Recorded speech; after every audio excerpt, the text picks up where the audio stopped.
Demonology and Devil Lore by Moncure Daniel Conway. Narrated by Matthew Schmitz. Part 3. The Dragon. Chapter 1. Decline of Demons. Having indicated, necessarily in mere outline and by selected examples, the chief obstacles encountered by primitive man and his apprehensions, which he personified as demons, it becomes my next task to show how and why many of these demons declined from their terrible proportions and made way for more general forms, expressing comparatively abstract conceptions of physical evil. This will involve some review of the processes through which man's necessary adaptation to his earthly environment brought him to the era of combat with multiform obstruction. There was, until within a few recent years, in a mountain of Travancore, India, an ancient, gigantic tree, regarded by the natives as the residence of a powerful and dangerous deity who reigned over the mountains and the wild beasts. Sacrifices were offered to this tree, sermons preached before it, and it seems to have been the ancient cathedral of the district. Its trunk was so large that 4 men with outstretched arms could not compass it. This tree in its early growth may symbolize the uprising of natural religion. Its first green leaves may be regarded as corresponding to the first crude imaginations of man as written, for instance, on leaves of the Vedas. Perceiving in nature, as we have seen, a power of contrivance like his own, a might far superior to his own, man naturally considered that all things had been created and were controlled by invisible giants, and, bowing helplessly beneath them, sang thus his hymns and supplications. This earth belongs to Varuna, the king, and the wide sky, with its ends far apart. The 2 seas, sky and ocean, are Varuna's loins. He is also contained in this drop of water. He who would flee far beyond the sky, even he would not be rid of Varuna. His spies proceed from heaven towards this earth. Through want of strength, thou ever strong and bright God, have I gone wrong. Have mercy, have mercy. However we break thy laws from day to day, men as we are, O God Varuna, do not deliver us to death. Was it an old sin, Varuna, that thou wished to destroy the friend who always praises thee? O Indra, have mercy, give me my daily bread, raise up wealth to the worshipper, thou mighty dawn. Thou art the giver of horses, Indra, thou art the giver of cows, the giver of corn, the strong lord of wealth, the old guide of man disappointing no desires. To him we address this song. All this wealth around here is known to be thine alone. Take from it, conqueror, bring it hither. In these characteristic sentences from various hymns, we behold man making his first contact with the ruling powers of nature. So much adoration and flattery on his part for so much benefit on theirs. But even in these earliest hymns, there are intimations that the gods were not fulfilling their side of the engagement. Why is it, pleads the worshipper, that you wish to destroy one who always praises you? Was it an old sin? The simple words unconsciously report how faithfully man was performing his part of the contract. Having omitted no accent of the prayer, praise, or ritual, he supposes the continued indifference of the gods must be due to an old sin, one he has forgotten, or perhaps one committed by some ancestor. In this state of mind, the suggestion would easily take root that words alone were too cheap to be satisfactory to the gods. There must be offerings. Like earthly kings, they must have their revenues. We thus advance to the phase of sacrifices, but still neither in answer to prayer, flattery, or sacrifice did the masses receive health or wealth. Poverty, famine, death still continued their remorseless course with the silent machinery of sun, moon, and star. But why, then, should man have gone on fulfilling his part of the contract, believing and worshipping deities who, when he begged for corn, gave him famine, and when he asked for fish, gave him a serpent? The priest intervened with ready explanation, and here we may consult the holy tree of Travancore again. Why should that particular tree, a species common in the district and not usually very large, have grown so huge? Because it is holy, said the priest. Because it was believed holy, says the fact. For ages, the blood and ashes of victims fed its roots and swelled its trunk, until, by an argument not confined to India, the dimensions of the superstition were assumed to prove its truth. When the people complained that all their offerings and worship did not bring any returns, the priest replied, "You stint the gods, and they stint you." The people offered the fattest of their flocks and fruits. "More yet," said the priest. They built fine altars and temples for the gods. More yet, said the priest. They built fine houses for the priests and taxed themselves to support them, and when thus fed by popular sacrifices and toils, the religion had grown to vast power, the priest was able to call to his side the theologian for further explanation. The theologian and the priest said, "Of course, there must be good reasons why the gods do not answer all your prayers. If they did not answer some, you would be utterly consumed. Mere mortals must not dare to inquire into their mysteries, but that there are gods and that they do attend to human affairs is made perfectly plain by this magnificent array of temples and by the care with which they have supplied all the wants of us, their particular friends, whose cheeks, as you see, hang down with fatness." If, after this explanation, any skepticism or rebellion arose among the less favored, the priest might easily add, "Furthermore, we and our temples are now institutions. We are so strong and influential that it is evident that the gods have appointed us to be their representatives on earth, the dispensers of their favors, also of their disfavors. We are able to make up for the seeming indifference of the gods, rewarding you if you give us honor and wealth, but ruining you if you turn heretical." So grew the holy tree, but strong as it was, there was something stronger. Some few years ago, a missionary from London went to Travancore and desired to build a chapel near the same tree, no doubt to be in the way of its worshippers and to borrow some of the immemorial sanctity of the spot. This missionary fixed a hungry eye upon that holy timber and reflected how much holier it would be if ending its career in the beams of a Christian chapel. So one day, English authorities being conveniently near, he and his workmen began to cut down the sacred tree. The natives gradually gathered around and looked on with horror. While the cutting proceeded, a tiger drew near, but shouts drove him off. The natives breathed freer. The demon had come and looked on, but could not protect the tree from the Englishmen. They still shuddered, however, at the sacrilege, and when at last the holy tree of Travancore fell, its crash was mingled with the cries and screams of its former worshippers. The victorious missionary may be pointing out in his chapel the cut-up planks which reveal the impotence of the deity so long feared by the natives, and perhaps he is telling them of the bigness of his tree and claiming its flourishing condition in Europe as proof of its supernatural character. Possibly he may omit to mention the blood and ashes which have fattened the root and enlarged the trunk of his holy tree. That tree in Travancore could never have been so destroyed if the primitive natural religion in which lay its deeper root had not previously withered. The gods, the natural forces, which through so many ages had not heeded man's daily martyrdoms, had now for a long time been shown quite as impotent to protect their own shrines, images, holy trees, and other interests. The priests as vainly invoked those gods to save their own country from subjugation by other nations with foreign gods, as the masses had invoked their personal aid. For a long time, the gods in some parts of India have received only a formal service, coextensive with their association with a lingering order, or as part of princely establishments. But they toppled down from time to time, as the masses realized their freedom to abandon them with impunity. They are at the mercy of any strong heretic who arises. The following narrative, quoted by Mr. Herbert Spencer, presents a striking example of what some Hindus have been doing before the missionary cut down the tree at Travancore. A Nepal king, Ram Bahadur, whose beautiful queen, finding her lovely face had been disfigured by smallpox, poisoned herself, cursed his kingdom, her doctors, and the gods of Nepal, vowing vengeance on all. Having ordered the doctors to be flogged and the right ear and nose of each to be cut off, he then wreaked his vengeance on the gods of Nepal, and after abusing them in the most gross way, he accused them of having obtained from him 12,000 goats, some 100 weights of sweetmeats, 2,000 gallons of milk, etc., under false pretenses. He then ordered all the artillery, varying from 3 to 12-pounders, to be brought in front of the palace. All the guns were then loaded to the muzzle, and down he marched to the headquarters of the Nepal deities. All the guns were drawn up in front of these several deities, honoring the most sacred with the heaviest metal.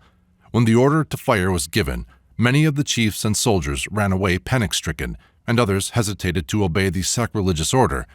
And not till several gunners had been cut down were the guns opened. Down came the gods and the goddesses from their hitherto sacred positions, and after 6 hours' heavy cannonading, not a vestige of the deities remained.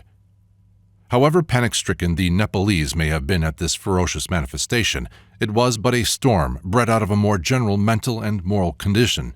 Ram Bahadur only laid low in a few moments images of gods who, passing from the popular interest, had been successively laid to sleep on the innumerable shelves of Hindu mythology. The early dualism was developed into moral man on one side and unmoral nature on the other. Man had discovered that moral order in nature was represented solely by his own power. By his culture or neglect, the plant or animal grew or withered, and where his control did not extend, there sprang the noxious weed or beast. So far as good gods had been imagined, they were respected now only as incarnate in men. But the active powers of evil still remained, hurtful and hateful to man, and the pessimist view of nature became inevitable. To man engaged in his life and death struggle with nature, many a beauty which now nourishes the theist's optimism was lost. The fragrant flower was a weed to the man hungry for bread, and he viewed many an idle treasure with the disappointment of Sadi when, traveling in the desert, he found a bag in which he hoped to discover grain, but found only pearls. Fatal to every deity not anthropomorphic was the long pessimistic phase of human faith. Each became more purely a demon and passed on the road to become a devil. Many particular demons man conquered as he progressively carried order amid the ruggedness and wildness of his planet. Every new weapon or implement he invented punctured 1,000 phantoms. Only in the realms he could not yet conquer remained the hostile forces to which he ascribed preternatural potency, because not able to pierce them and see through them. Nevertheless, the early demonic forms had to give way, for man had discovered that they were not his masters. He could cut down the upas and root up the nightshade. He had bruised many a serpent's head and slain many a wolf. In detail, innumerable enemies had been proved his inferiors in strength and intelligence. Important migrations took place. Man passes, geographically, away from the region of some of his worst enemies, inhabits countries more fruitful, less malarious, his habitat exceeding that of his animal foe in range, and, still better, he passes by mental migration out of the Stone Age, out of other helpless ages, to the age of metal and the skill to fashion and use it. He has made the fire fiend his friend. No longer henceforth a naked savage, with bit of stone or bone only to meet the crushing powers of the world and win its reluctant supplies. There is a sense far profounder than its charming play of fancy in Heine's account of The Gods in Exile, an essay which Mr. Pater well describes as full of that strange blending of sentiment which is characteristic of the traditions of the Middle Age concerning the pagan religions. Heine writes, "Let me briefly remind the reader how the gods of the older world, at the time of the definite triumph of Christianity, that is, in the 3rd century, fell into painful embarrassments, which greatly resembled certain tragical situations of their earlier life. Now they found themselves exposed to the same troublesome necessities to which they had once before been exposed during the primitive ages, in that revolutionary epoch when the Titans broke out of the custody of Orcus and, piling Pelion on Ossa, scaled Olympus. Unfortunate gods, they had then to take flight ignominiously and hide themselves among us here on earth under all sorts of disguises. Most of them betook themselves to Egypt, where for greater security they assumed the form of animals, as is generally known. Just in the same way they had to take flight again and seek entertainment in remote hiding places when those iconoclastic zealots, the black brood of monks, broke down all the temples and pursued the gods with fire and curses. Many of these unfortunate emigrants, entirely deprived of shelter and ambrosia, had now to take to vulgar handicrafts as means of earning their bread. In these circumstances, many whose sacred groves had been confiscated let themselves out for hire as woodcutters in Germany and had to drink beer instead of nectar. Apollo seems to have been content to take service under graziers, and as he had once kept the cows of Admetus, so he lived now as a shepherd in Lower Austria. Here, however, having become suspected on account of his beautiful singing, he was recognized by a learned monk as one of the old pagan gods and handed over to the spiritual tribunal. On the rack he confessed that he was the god Apollo, and before his execution he begged that he might be suffered to play once more upon the lyre and to sing a song. And he played so touchingly and sang with such magic and was withal so beautiful in form and feature that all the women wept, and many of them were so deeply impressed that they shortly afterwards fell sick. And some time afterwards the people wished to drag him from the grave again, that a stake might be driven through his body, in the belief that he had been a vampire, and that the sick women would by this means recover. But they found the grave empty. Naturally, it is hard to bury Apollo. The next time he appeared was, no doubt, as musical director in the nearest cathedral. The young singers and artists discovered by such severe lessons that it was dangerous to sing pagan ballads too realistically, that a cowl is capable of a high degree of decoration, that Pan's pipe sounds well evolved into an organ, that Cupids look just as well if called cherubs. It is odd that it should have required Robert Browning 3 centuries away to detect the real form and face beneath the vestment of the bishop who orders his tomb at St. Praxed's church.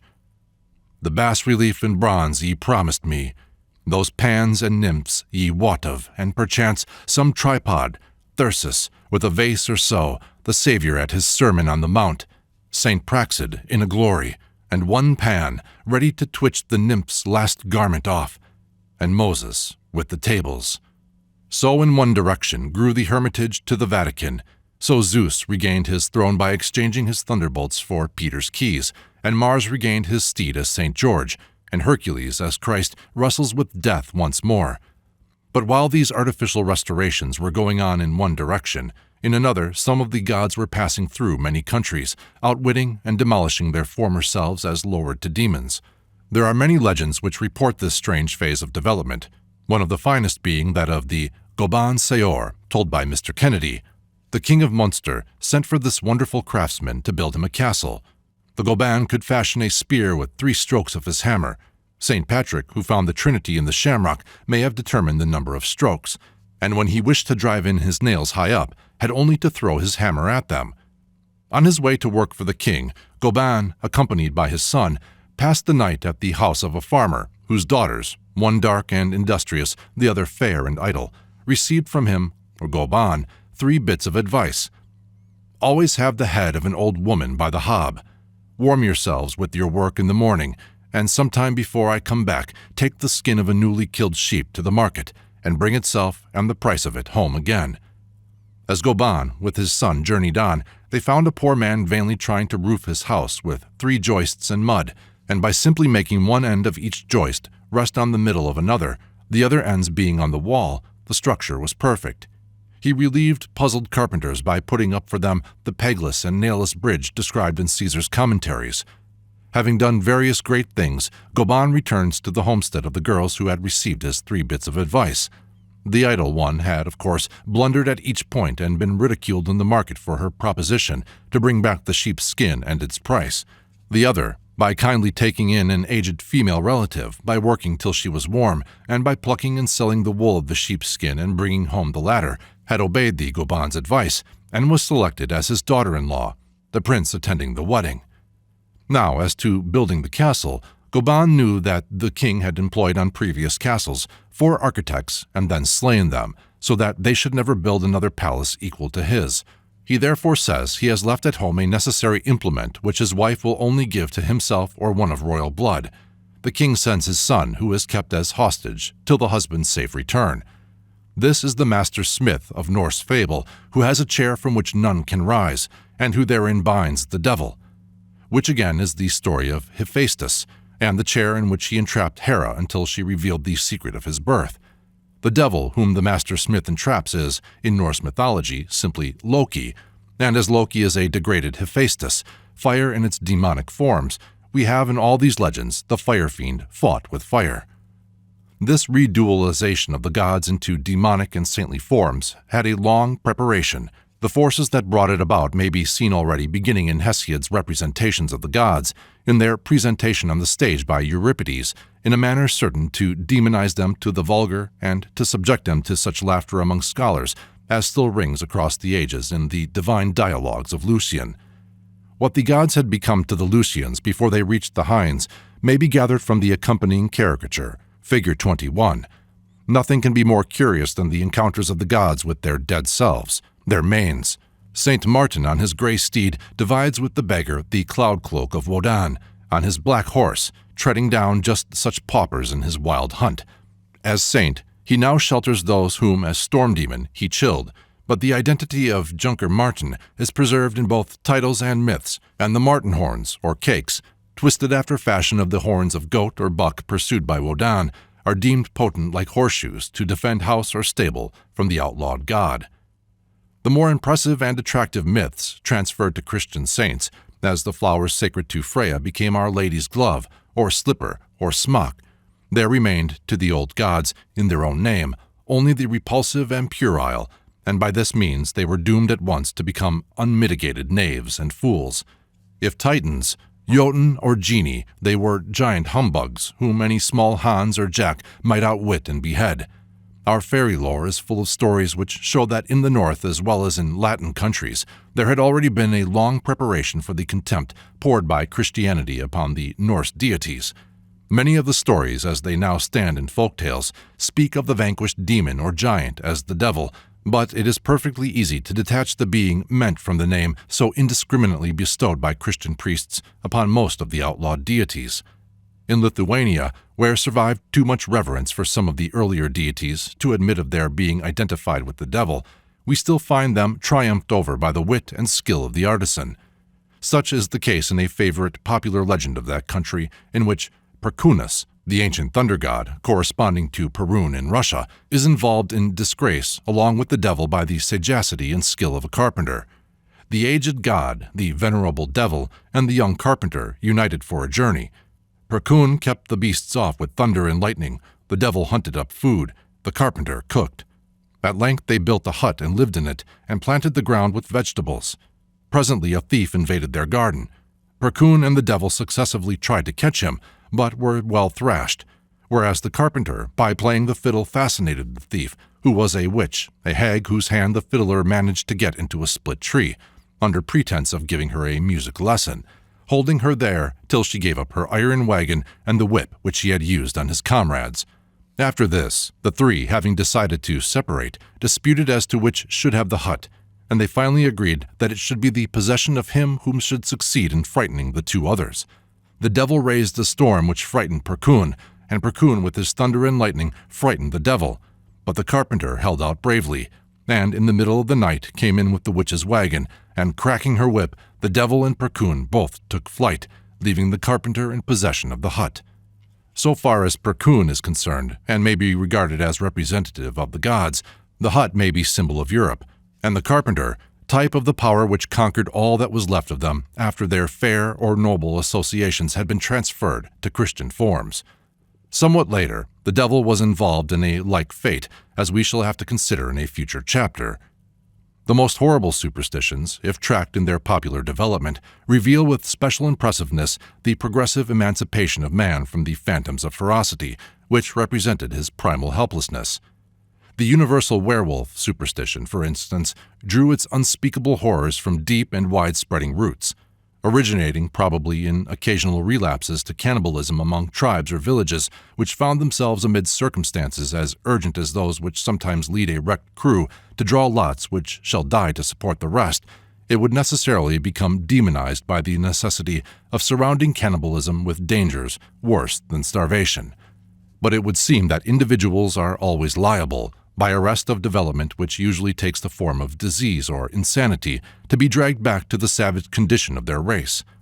In the course of this dark history, we note first an increasing tendency to show the means of the transformation difficult. In the Volsunga saga, it is by simply putting on a wolf shirt or wolf skin that a man may become a wolf. Then it is said it is done by a belt made of the skin of a man who has been hung, all executed persons being sacred to Wodan, because not dying a natural death, to whom also the wolf was sacred. Then it is added that the belt must be marked with the signs of the zodiac and have a buckle with 7 teeth. Then it is said that only a 7th son is possessed of this diabolical power, or others say one whose brows meet over his nose.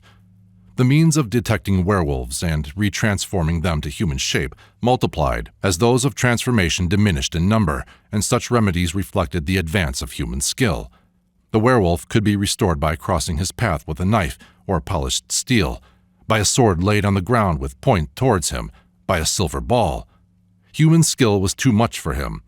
In Posen, mothers had discovered that one who had bread in his or her mouth could by even such means discover werewolves, and fathers, to this hint about keeping the wolf from the door, added that no one could be attacked by any such monster if he were in a cornfield.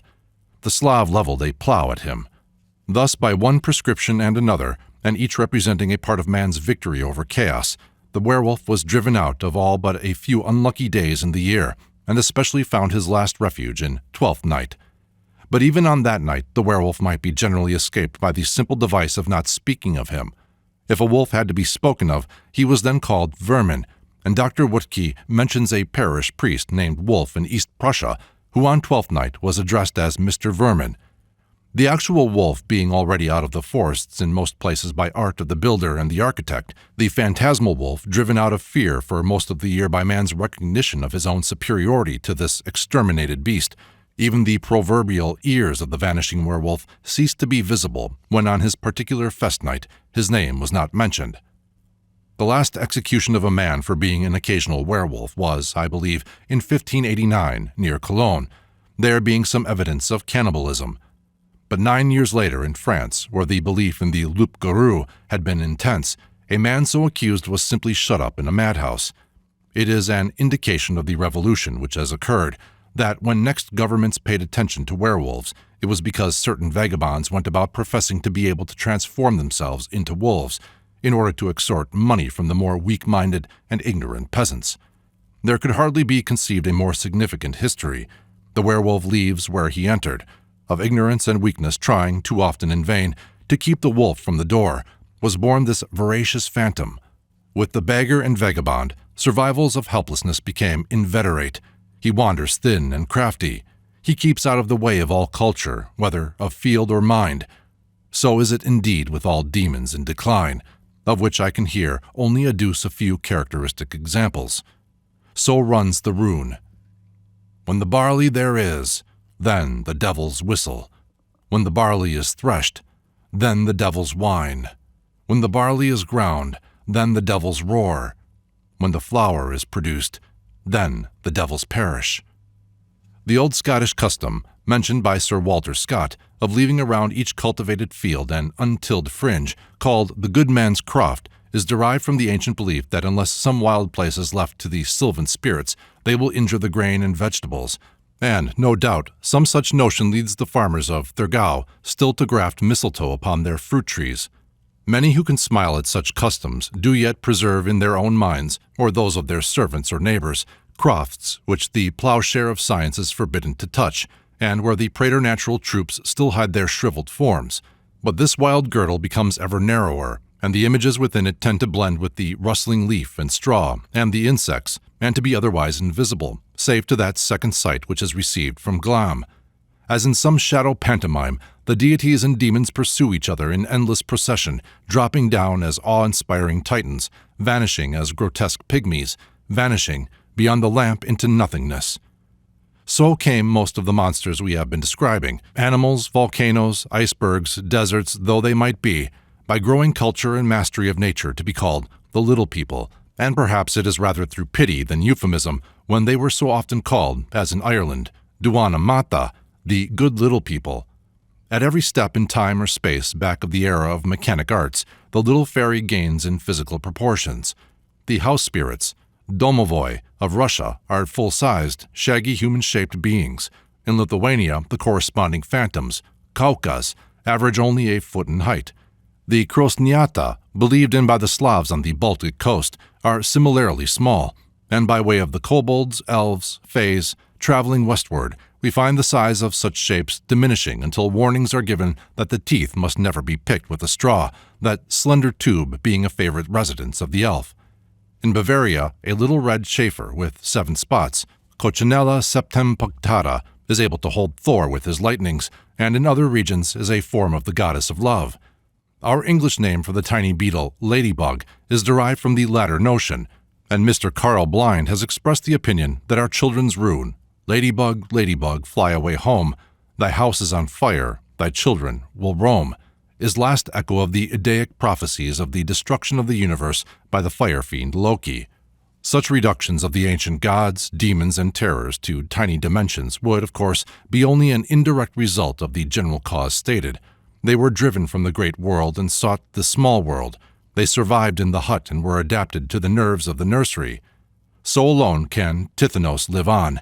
Beyond the age for which he is born, he shrinks to a grasshopper, and it is now by only careful listening that in the chirpings of the multitudinous immortals, of which Tithonus is type, may be distinguished the thunders and roarings of deities and demons that once made the earth to tremble. Chapter 2. Generalization of Demons.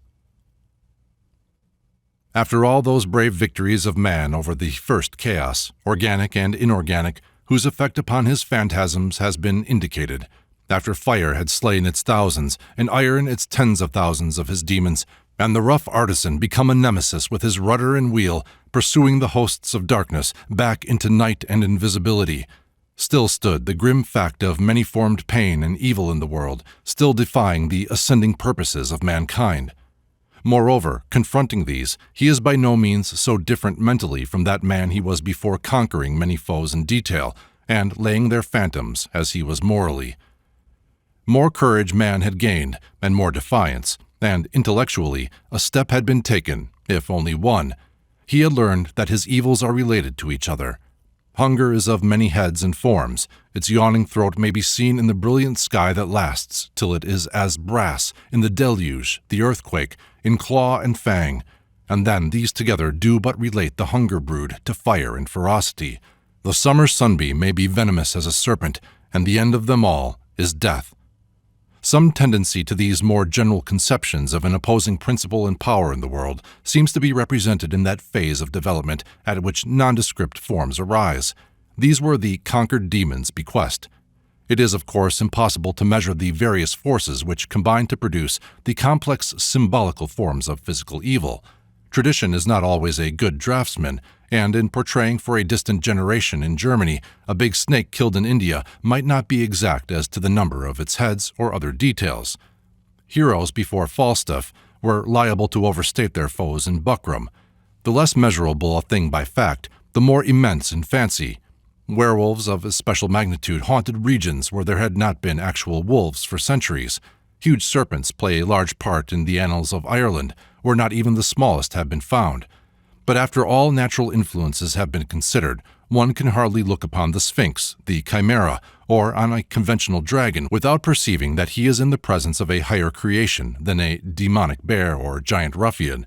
The fundamental difference between the two classes is that one is natural, the other preternatural. Of course, a werewolf is as preternatural as a griffin to the eye of science, but as original expressions of human imagination, the former could hardly have been a more miraculous monster than the Siamese twins to intelligent people today. The demonic forms are generally natural, albeit caricatured or exaggerated, and this effort at a preternatural conception is, in this early form, by no means mere superstition. Rather is it poetic and artistic, a kind of crude effort at Allgemeinheit, at realization of the types of evil, the claw principle, fang principle in the universe, the physiognomies of venom and pain detached from forms to which they are accidental. Some of the particular forms we have been considering are, indeed, by no means of the prosaic type. Such conceptions as Rahu, Cerberus, and several others are transitional between the natural and mystical conceptions, while the Sphinx, however complete a combination of ideal forms, is not all demonic. In this Part 3 are included those forms whose combination is not found in objective nature, but which are yet travesties of nature and genuine fauna of the human mind. Perhaps it may be thought somewhat arbitrary that I should describe all these intermediate forms between demon and devil by the term dragon, but I believe there is no other fabulous form which includes so many individual types of transition, or whose evolution may be so satisfactorily traced from the point where it is linked with the demon to that where it bequeaths its characters to the devil. While, however, this term is used as the best that suggests itself, it cannot be accepted as limiting our inquiry or excluding other abstract forms which ideally correspond to the dragon, the generalized expression for an active, powerful, and intelligent enemy to mankind, a being who is antagonism organized and able to command every weapon in nature for an anti-human purpose. The opinion has steadily gained that the conventional dragon is the traditional form of some huge saurian. It has been suggested that some of those extinct forms may have been contemporaneous with the earliest men, and that the traditions of conflicts with them, transmitted orally and pictorially, have resulted in preserving their forms in fable, proximately. The restorations of saurians on their islet at the Crystal Palace show how much common sense there is in this theory. The discoveries of Professor Marsh of Yale College have proved that the general form of the dragon is, startlingly, prefigured in nature, and Mr. Alfred Taylor, in an able paper read before the Anthropological Society, has shown that we are very apt to be on the safe side in sticking to the theory of an object origin for most things. Concerning this theory, it may be said that the earliest descriptions, both written and pictorial, which have been discovered of the reptilian monsters around which grew the germs of our dragon myths, are crocodiles or serpents, and not dragons of any conventional kind, with a few doubtful exceptions. In an Egyptian papyrus there is a hieroglyphic picture of San-Nu Hutur, plunger of the sea. It is a marine dolphin-like monster with 4 feet and a tail ending in a serpent's head. With wings, this might approach the dragon form. Again, Amun-Ra slew Naka, and this serpent saved his feet. Possibly the phrase is ironical and means that the serpent saved nothing, but apart from that, the poem is too highly metaphorical, the victorious god himself being described in it as a beautiful bull, for the phrase to be important. On Egyptian monuments are pictured serpents with human heads and members, and the serpent Nahab-Ka is pictured on amulets with 2 perfect human legs and feet. Winged serpents are found on Egyptian monuments, but also as frequently with the incredible number of 4, as with the conceivable 2 wings of the pterodactyl. The forms of the serpents thus portrayed with anthropomorphic legs and slight wings are, in their main shapes, of ordinary species. In the Iranian tradition of the temptation of the first man and woman, Meshia and Meshiane, by the 2-footed serpent of lies, and it is possible that out of this myth of the 2-footed serpent grew the puzzling legend of Genesis that the serpent of Eden was sentenced thereafter to crawl on his belly. The snake's lack of feet, however, might with equal probability have given rise to the explanation given in Mussulman and rabbinical stories of his feet being cut off by the avenging angel. But the antiquity of the Iranian myth is doubtful, while the superior antiquity of the Hindu fable of Rahu, to which it seems related, suggests that the 2 legs of the Ahriman serpent, like the 4 arms of serpent-tailed Rahu, is an anthropomorphic addition. In the ancient planispheres we find the crooked serpent mentioned in the Book of Job, but no dragon. The 2 great monsters of Vedic mythology, Vritra and Ahi, are not so distinguishable from each other in the Vedas as in more recent fables. Vritra is frequently called Vritra Ahi, Ahi being explained in the St. Petersburg Dictionary as the serpent of the heavens, the demon Vritra. Ahi literally means serpent, answering to the Greek, and when anything is added, it appears to be anthropomorphic, heads, arms, eyes, as in the case of the Egyptian serpent monsters. The Vedic demon Urana is described as having 3 heads, 6 eyes, and 99 arms. There would appear to be as little reason for ascribing to the Tannin of the Old Testament the significance of dragon, though it is generally so translated. It is used under circumstances which show it to mean whale, serpent, and various other beasts. Jeremiah compares them to wild asses snuffing the wind, and Micah describes their wailing. The fiery serpents said to have afflicted Israel in the wilderness are called seraphim, but neither in their natural or mythological forms do they anticipate our conventional dragon beyond the fiery character that is blended with the serpent character. Nor do the descriptions of Behemoth and Leviathan comport with the dragon form. The serpent as an animal is a consummate development, its feet, so far from having been amputated, as the fables say, in punishment of its sin, have been withdrawn beneath the skin as crutches used in a feebler period. It is found as a tertiary fossil. Since, therefore, the dragon form ex hypothesi is a reminiscence of the huge, now fossil saurians, which preceded the serpent in time, the early mythologies could hardly have so regularly described great serpents instead of dragons. If the realistic theory we are discussing were true, the earliest combats, those of Indra for instance, ought to have been with dragons, and the serpent enemies would have been multiplied as time went on. But the reverse is the case, the alleged extinct forms being comparatively modern in heroic legend. Mr. John Ruskin once remarked upon Turner's picture of the dragon guarding the Hesperides that this conception, so early as 1806, when no saurian skeleton was within the artist's reach, presented a singular instance of the scientific imagination. As a coincidence with such extinct forms, Turner's dragon is surpassed by the monster on which a witch rides in one of the engravings of Della Bella, published in 1637.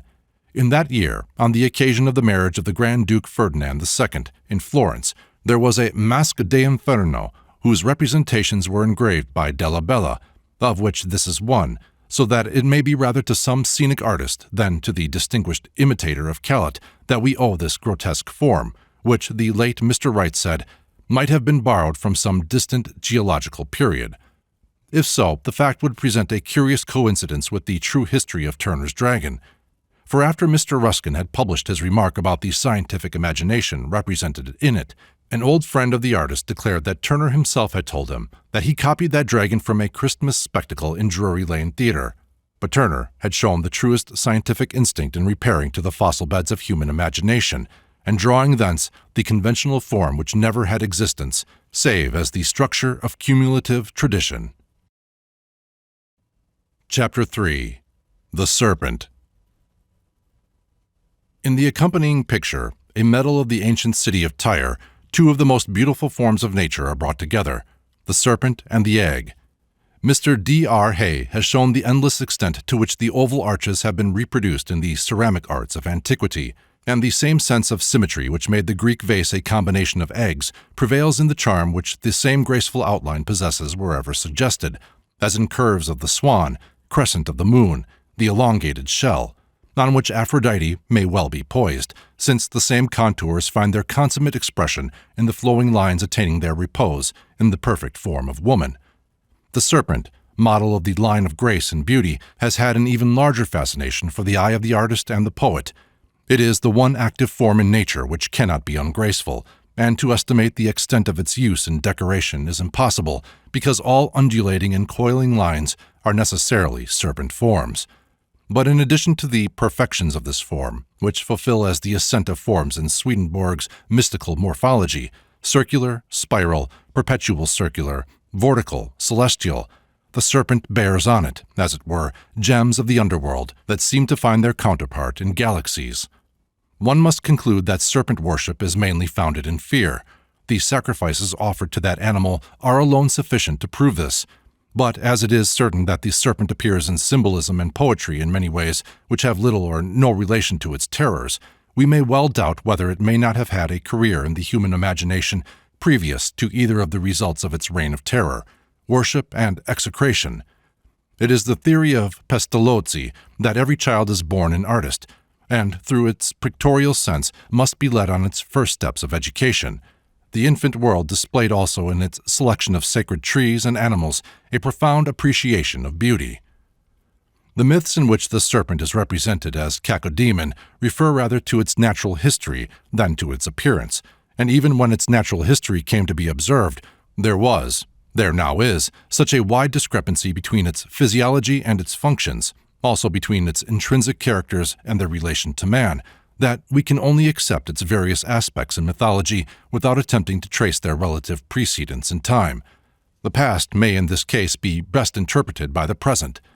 How different now to wise and observant men are the suggestions of this exceptional form in nature. Let us read a passage concerning it from Ralph Waldo Emerson. In the old aphorism, nature is always self-similar. In the plant, the eye or germinative point opens to a leaf, then to another leaf, with a power of transforming the leaf into radicle, stamen, pistil, petal, bract, sepal, or seed. The whole art of the plant is still to repeat leaf on leaf without end, the more or less of height, light, moisture, and food, determining the form it shall assume. In the animal, nature makes a vertebra, or a spine of vertebrae, and helps herself still by a new spine, with a limited power of modifying its form, spine on spine, to the end of the world. A poetic anatomist in our own day teaches that a snake being a horizontal line and man being an erect line constitute a right angle, and between the lines of this mystical quadrant all animated beings find their place, and he assumes the hairworm, the spanworm, or the snake as the type or prediction of the spine. Manifestly, at the end of the spine, nature puts out smaller spines, as arms, at the end of the arms, new spines, as hands. At the other end, she repeats the process as legs and feet. At the top of the column, she puts out another spine, which doubles or loops itself over, as a spanworm, into a ball and forms the skull, with extremities again, the hands being now the upper jaw, the feet the lower jaw, the fingers and toes being represented this time by upper and lower teeth. This new spine is destined to high uses. It is a new man on the shoulders of the last. As one reads this, it might be asked, how could its idealism be more profoundly pictured for the eye than in the serpent coiled round the egg, the seed out of which all these spines must branch out for their protean variations? What refrains of ancient themes subtly sound between the lines, from the serpent doomed to crawl on its belly in the dust to the serpent that is lifted up? Now let us turn to the page of Jules Michelet and read what the serpent signified to one mood of his sympathetic nature. It was one of my saddest hours when, seeking in nature a refuge from thoughts of the age, I for the first time encountered the head of the viper. This occurred in a valuable museum of anatomical imitations.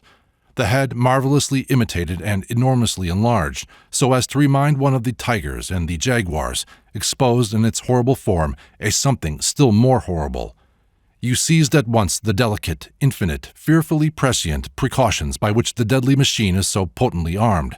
Not only is it provided with numerous keen-edged teeth, not only are these teeth supplied with an ingenious reservoir of poison which slays immediately, but their extreme fineness, which renders them liable to fracture, is compensated by an advantage that perhaps no other animal possesses, namely a magazine of supernumerary teeth to supply at need the place of any accidentally broken. Oh, what provisions for killing! What precautions that the victim shall not escape! What love for this horrible creature! I stood by it, scandalized, if I may so speak, and with a sick soul. Nature, the great mother, by whose side I had taken refuge, shocked me with a maternity so cruelly impartial. Gloomily I walked away, bearing on my heart a darker shadow than rested on the day itself, one of the sternest in winter. I had come forth like a child. I returned home like an orphan, feeling the notion of a providence dying away within me. Many have so gone forth and so returned, some to say, there is no God, a few to say, as is reported of a living poet, I believe in God, but am against him, but some also to discern in the viper's head nature's ironclad, armed with her best science to defend the advance of form to humanity along narrow passes. The primitive man was the child that went forth when his world was also a child, and when the serpent was still doing its part towards making him, and it, a man. It was a long way from him to the dragon slayer, but it is much that he did not merely cower.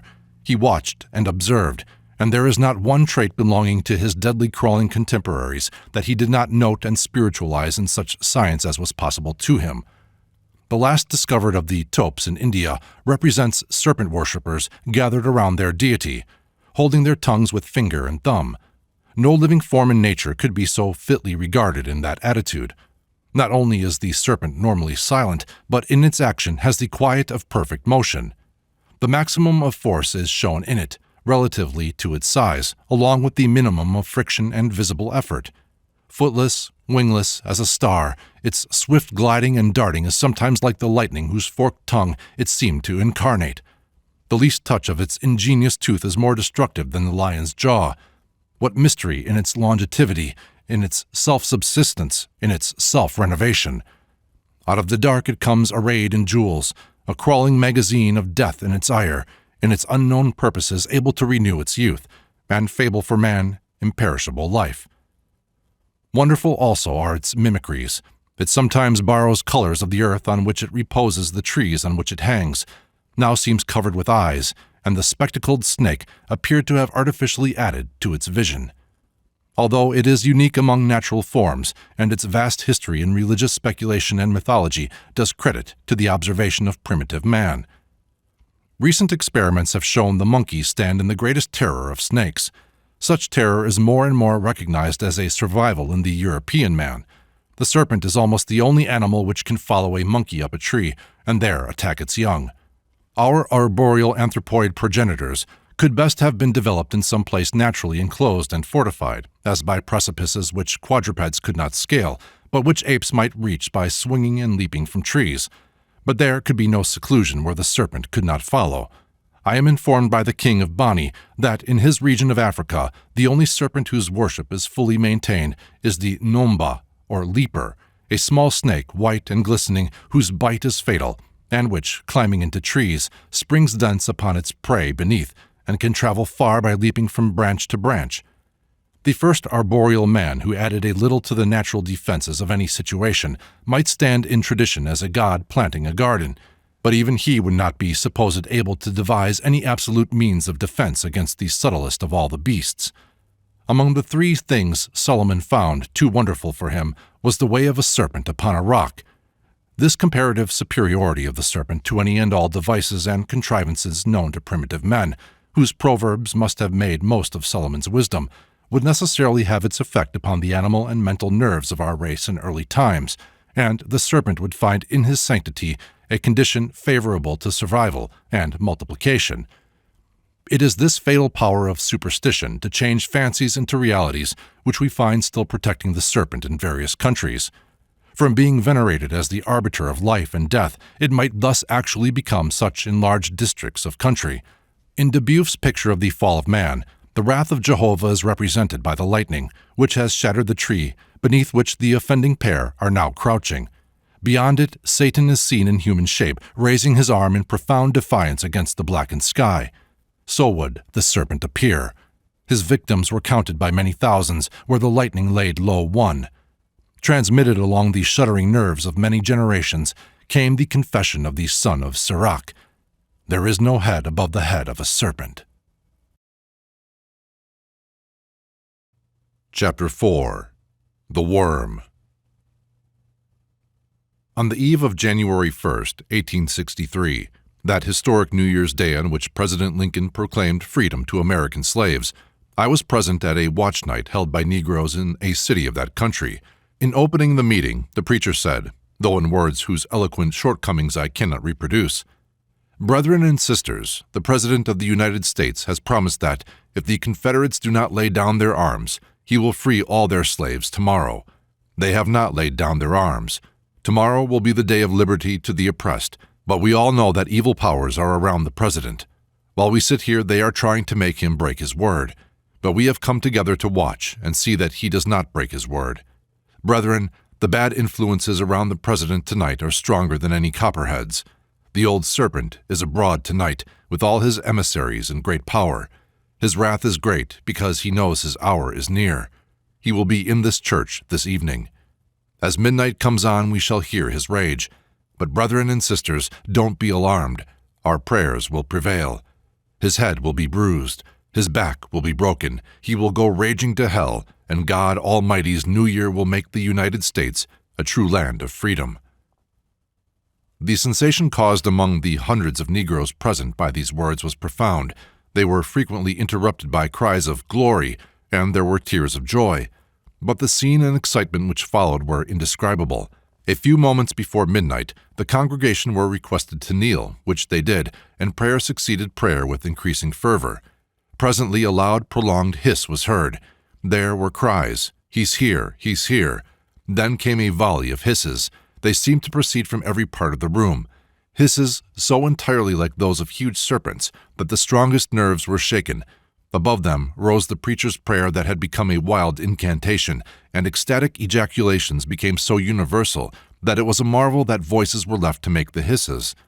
Finally, from a neighboring steeple, the 12 strokes of midnight sounded on the frosty air, and immediately the hisses diminished and presently died away altogether, and the new year that brought freedom to 4 millions of slaves was ushered in by the jubilant chorus of all present, singing a hymn of victory.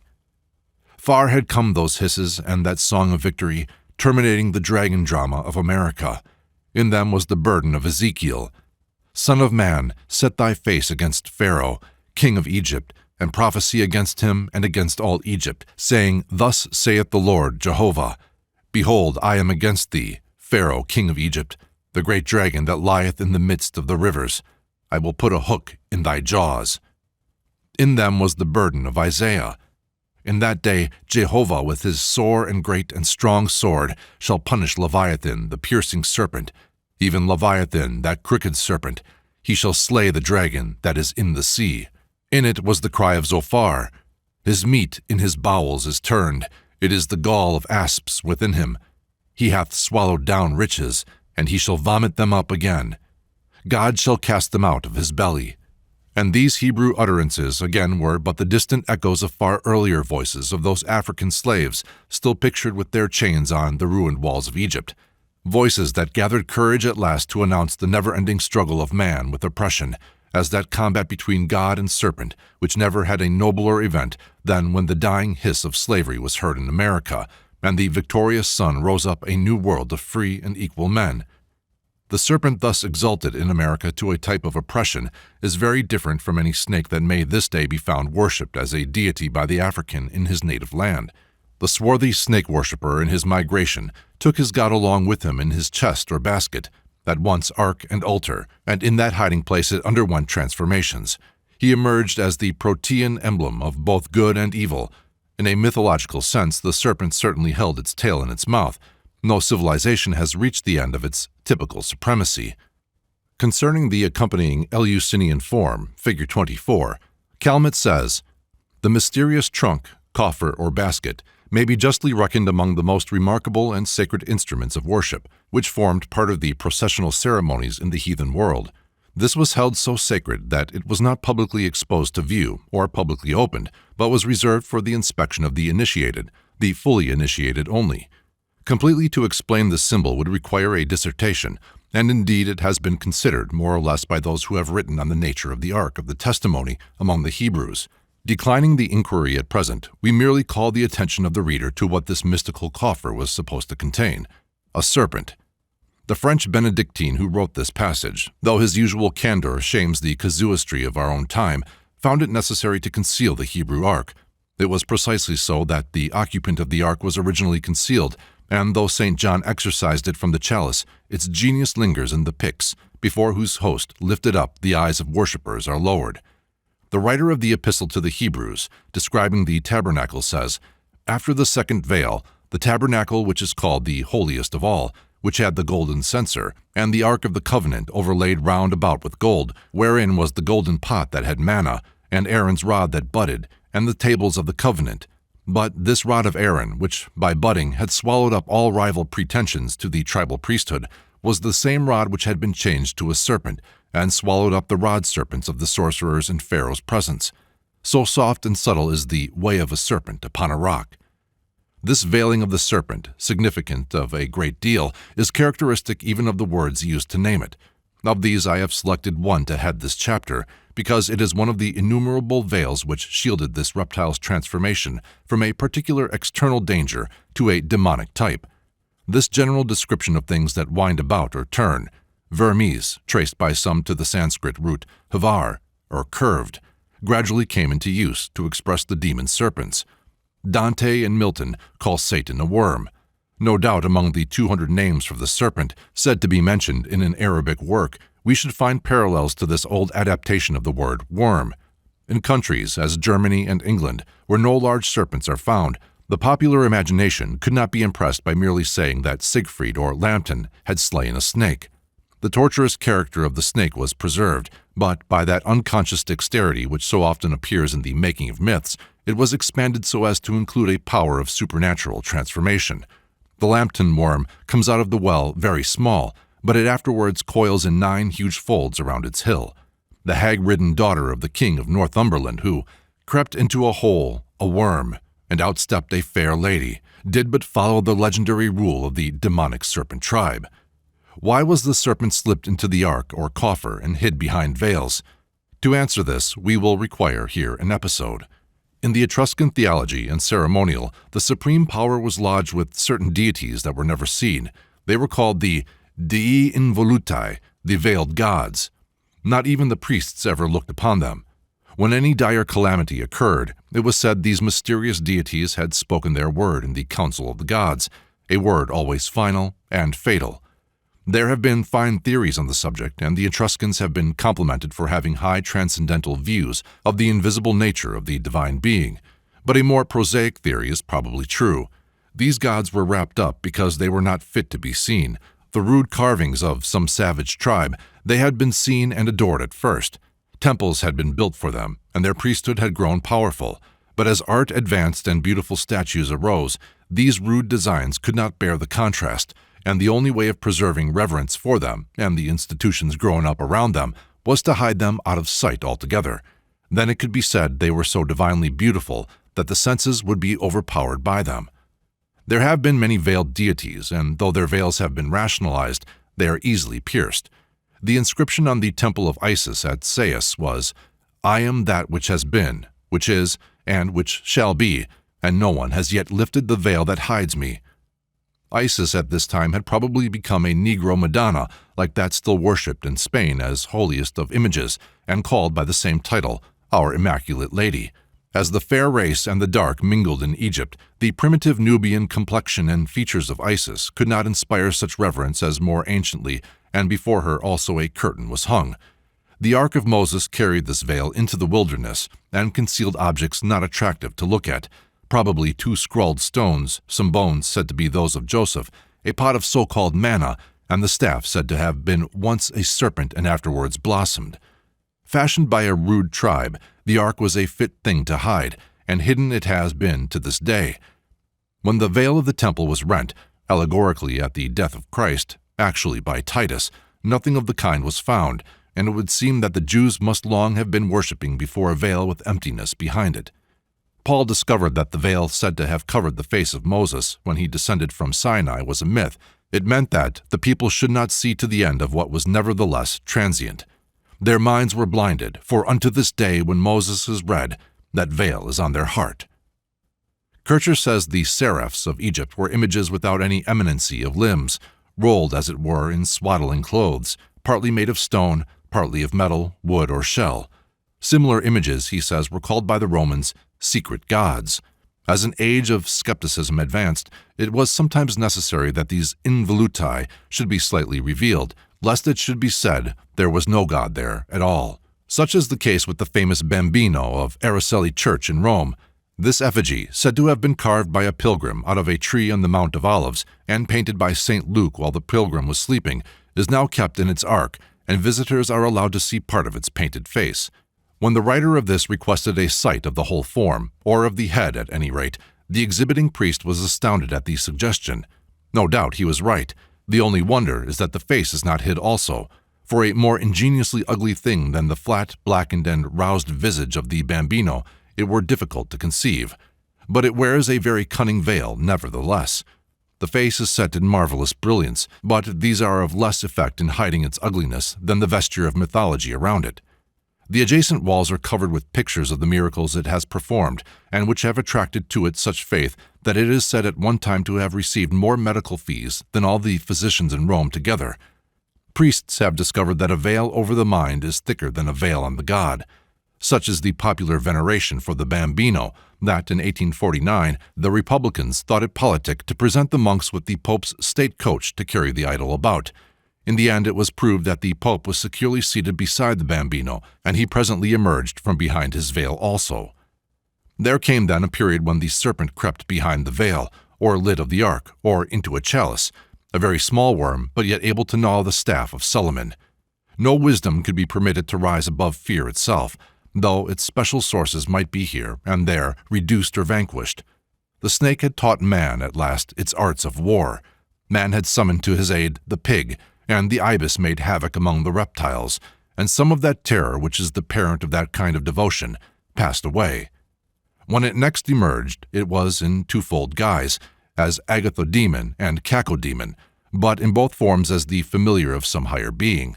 It was as the genius of Minerva, of Aesculapius, of Saint Euphemia. We have already seen him, figure 13, as the genius of the Eleans, the Sosopolis, where also we see the serpent hurrying into his cavern, leaving the mother and child to be worshipped in the temple of Lucina.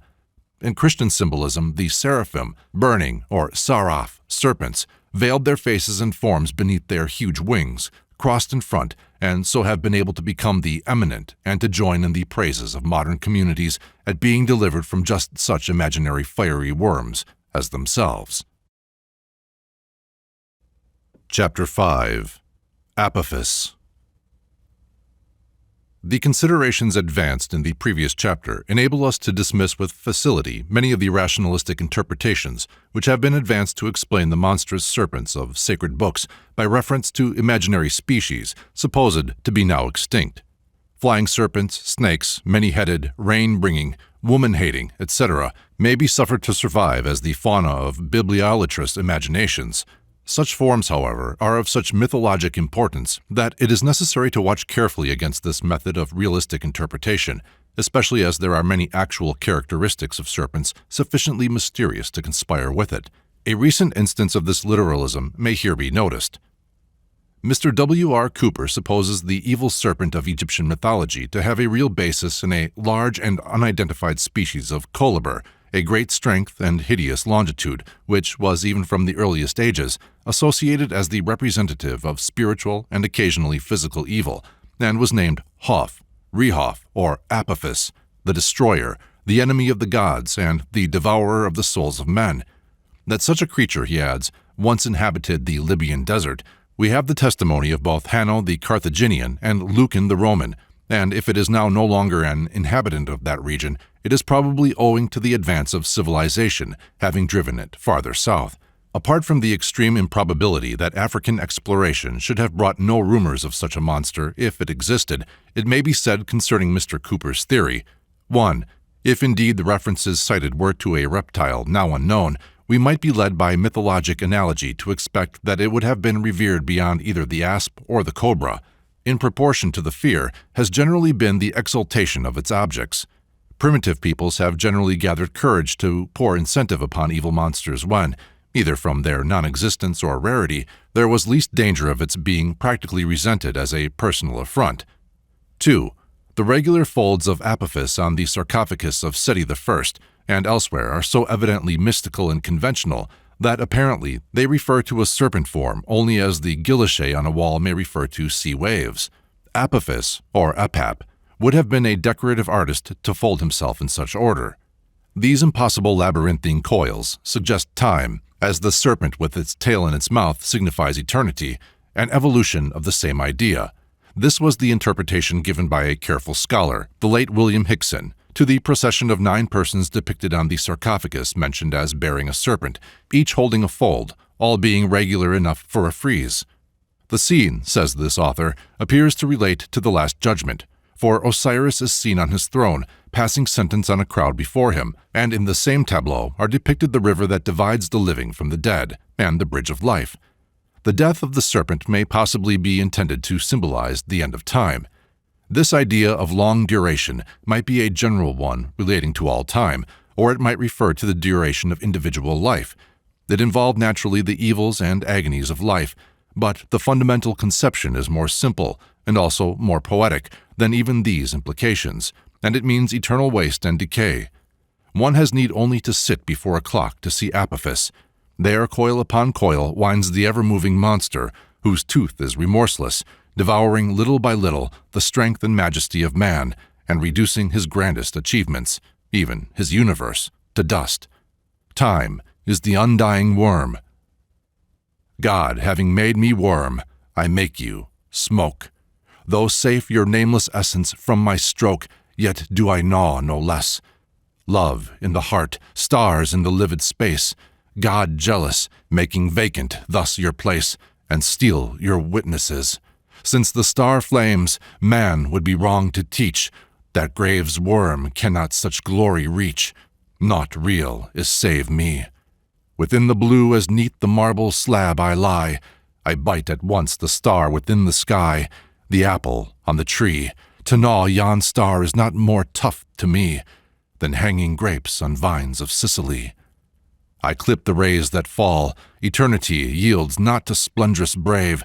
Fly, ant, all creatures die, and naught can save the constellations all. The starry ship, high in the ether sea, must split and wreck in the end. This thing shall be. The broad-ringed Saturn toss to ruin, Sirius, touched by me, decay, as the small boat from Ithaca away, that steers to Kalymnos. The natural history of Apophis, so far as he has any, is probably suggested in the following passage, cited by Mr. Cooper from Wilkinson. Aelian relates many strange stories of the asp and the respect paid to it by the Egyptians, but we may suppose that in his 16 species of asps, other snakes were included. He also speaks of a dragon which was sacred in the Egyptian Melite, and another kind of snake called Paris or Paruus, dedicated to Aesculapius. The serpent of Melite had priests and ministers, a table and bowl. It was kept in a tower and fed by the priests with cakes made of flour and honey, which they placed there in a bowl. Having done this, they retired. The next day, on returning to the apartment, the food was found to be eaten, and the same quantity was again put into the bowl, for it was not lawful for anyone to see the sacred reptile. It was in this concealment from the outward eye that the serpent was able to assume such monstrous proportions to the eye of imagination, and indeed it is not beyond conjecture that this serpent of Melite, coming in confliction with Osirian worship, was degraded and demonized into that evil monster, Apophis, whom Horus slew to avenge his destruction of Osiris, for he was often identified with Typhon. Though Horus cursed and slew this terrible demon serpent, he reappears in all Egyptian mythology with undiminished strength, and all evil powers were the brood of himself or Typhon, who were sometimes described as brothers and sometimes as the same beings. From the ritual of the dead, we learn that it was the high privilege and task of the heroic dead to be reconstructed and go forth to encounter and subdue the agents of Apophis, who sent out to engage them the crocodiles Seb, Hem, and Shui, and other crocodiles from north, south, east, and west. The hero, having conquered these, acquires their might, and next prevails over the walking viper, Ru, and so on with other demons called precursors of Apophis, until their prince himself is encountered and slain, all the hero's guardian deities attending to fix a knife in each of the monster's folds. These are the vanquishers of time, the immortal. In Apophis we find the serpent fairly developed to a principle of evil. He is an accuser of the sun. The 12 gateways into Hades are surmounted by his representatives, which the sun must pass, 12 hours of night. He is at once the Nachash Beriach and Nachash Aktalan, the crossbar serpent and the torturous serpent, which we meet with in Isaiah 27:1. In that day the Lord with his sore and great and strong sword shall punish Leviathan the piercing serpent, even Leviathan that crooked serpent. The marginal translation in the English version is crossing like a bar instead of piercing, and the Vulgate has serpens vectus. This refers to the moral function of the serpent as barring the way or guarding the door. No doubt this is the crooked serpent of Job 26:13, for the astrological sense of it does not invalidate the terrestrial significance. Imagination could only project into the heavens what it had learned on earth. Bocart, in identifying Nachash Beriach as the flying serpent, is right. The seraph or winged serpent, which barred the way to the tree of life in Eden, and in some traditions was the treacherous guard at the gate of the garden, and which bit Israel in the wilderness, was this same Protean, Apophis. For such tasks, and to soar into the celestial planisphere, the serpent must needs have wings, and thus it is already far on its way to become the flying dragon. But in one form, as the betrayer of man, it must lose its wings and crawl upon the ground forever. The serpent is thus not so much aglathodemon and cacodemon in one form as a principle of destructiveness which is sometimes employed by the deity to punish his enemies, as Horus employs fiery kaheti, but sometimes requires to be himself punished. There have been doubts whether the familiar derivation of Greek serpent from the Greek the eye shall continue. Some connect the Greek word, but Curtius maintains that the old derivation is correct. Even were this not the etymology, the popularity of it would equally suggest the fact that this reptile was of old supposed to kill with its glance, and it was also generally regarded as gifted with preternatural vision. By a similar process to that which developed avenging furies out of the detective Dawn, Irenaeus from Sereniu, Satan from Lucifer, this subtle spy might have become also a retributive and finally a malignant power. The Furies were portrayed bearing serpents in their hands, and each of these might carry ideally the terrors of Apophis. Time also is a detective, and the guilty heard it saying, "Your sin will find you out." Through many associations of this kind, the serpent became at an early period an agent of ordeal. Anyone handling it with impunity was regarded as in league with it, or specially hedged about by the deity whose hands formed the crooked serpent.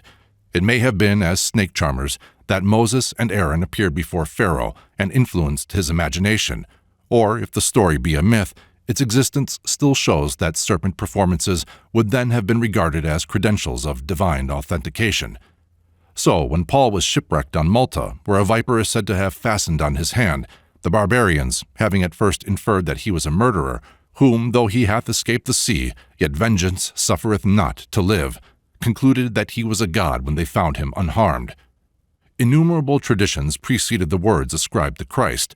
Luke 10:19, "Behold, I give unto you power to tread on serpents and scorpions, and over all the power of the enemy, and nothing shall by any means hurt you. It is instructive to compare this sentence attributed to Christ with the notion of the barbarians concerning Paul's adventure, whatever it may have been. Paul's familiarity with the serpents seems to them proof that he is a god. Such also is the idea represented in Isaiah 11:8. The sucking child shall play on the hole of the asp. But the idea of treading on serpents marks a period more nearly corresponding to that of the infant Hercules strangling the serpents. Yet, though these two conceptions, serpent treading and serpent slaying, approach each other, they are very different in source and significance, both morally and historically. The word used in Luke conveys the idea of walking over something in majesty, not in hostility. It must be interpreted by the next sentence. Notwithstanding in this rejoice not, that the spirits are subject unto you. The serpent slayer or dragon slayer is not of Semitic origin. The awful supremacy of Jehovah held all the powers of destruction chained to his hand, and to ask man if he could draw out Leviathan with a hook was only another form of reminding him of his own inferiority to the Creator and Lord of Leviathan. How true these Semitic ideas running through the Bible, and especially represented in the legend of Paul in Malta, are to the barbarian nature is illustrated by an incident related in Mr. Brinton's Myths of the New World. The pious founder of the Moravian Brotherhood, Count Zinzendorf, was visiting a missionary station among the Shawnees in the Wyoming Valley, America. Recent quarrels with the white people had so irritated the red men that they resolved to make him their victim. After he had retired to his hut, several of the braves softly peered in. Count Zinzendorf was seated before a fire, lost in perusal of the scriptures, and while the red men gazed, they saw what he did not, a huge rattlesnake trailing across his feet to gather itself in a coil before the comfortable warmth of the fire. Immediately, they forsook their murderous purpose and retired noiselessly, convinced that this was indeed a divine man. Chapter 6. The Serpent in India. That serpent worship in India was developed by euphemism seems sufficiently shown in the famous Vedic hymn called Kankato Na, recited as an antidote against all venom, of which the following is a translation. Some creature of little venom, some creature of great venom, or some venomous aquatic reptile, creatures of two kinds, both destructive of life or poisonous, unseen creatures, have anointed me with their poison. The antidote coming to the bitten person destroys the unseen venomous creatures. Departing it destroys them. Deprived of substance it destroys them by its odor. Being ground it pulverizes them.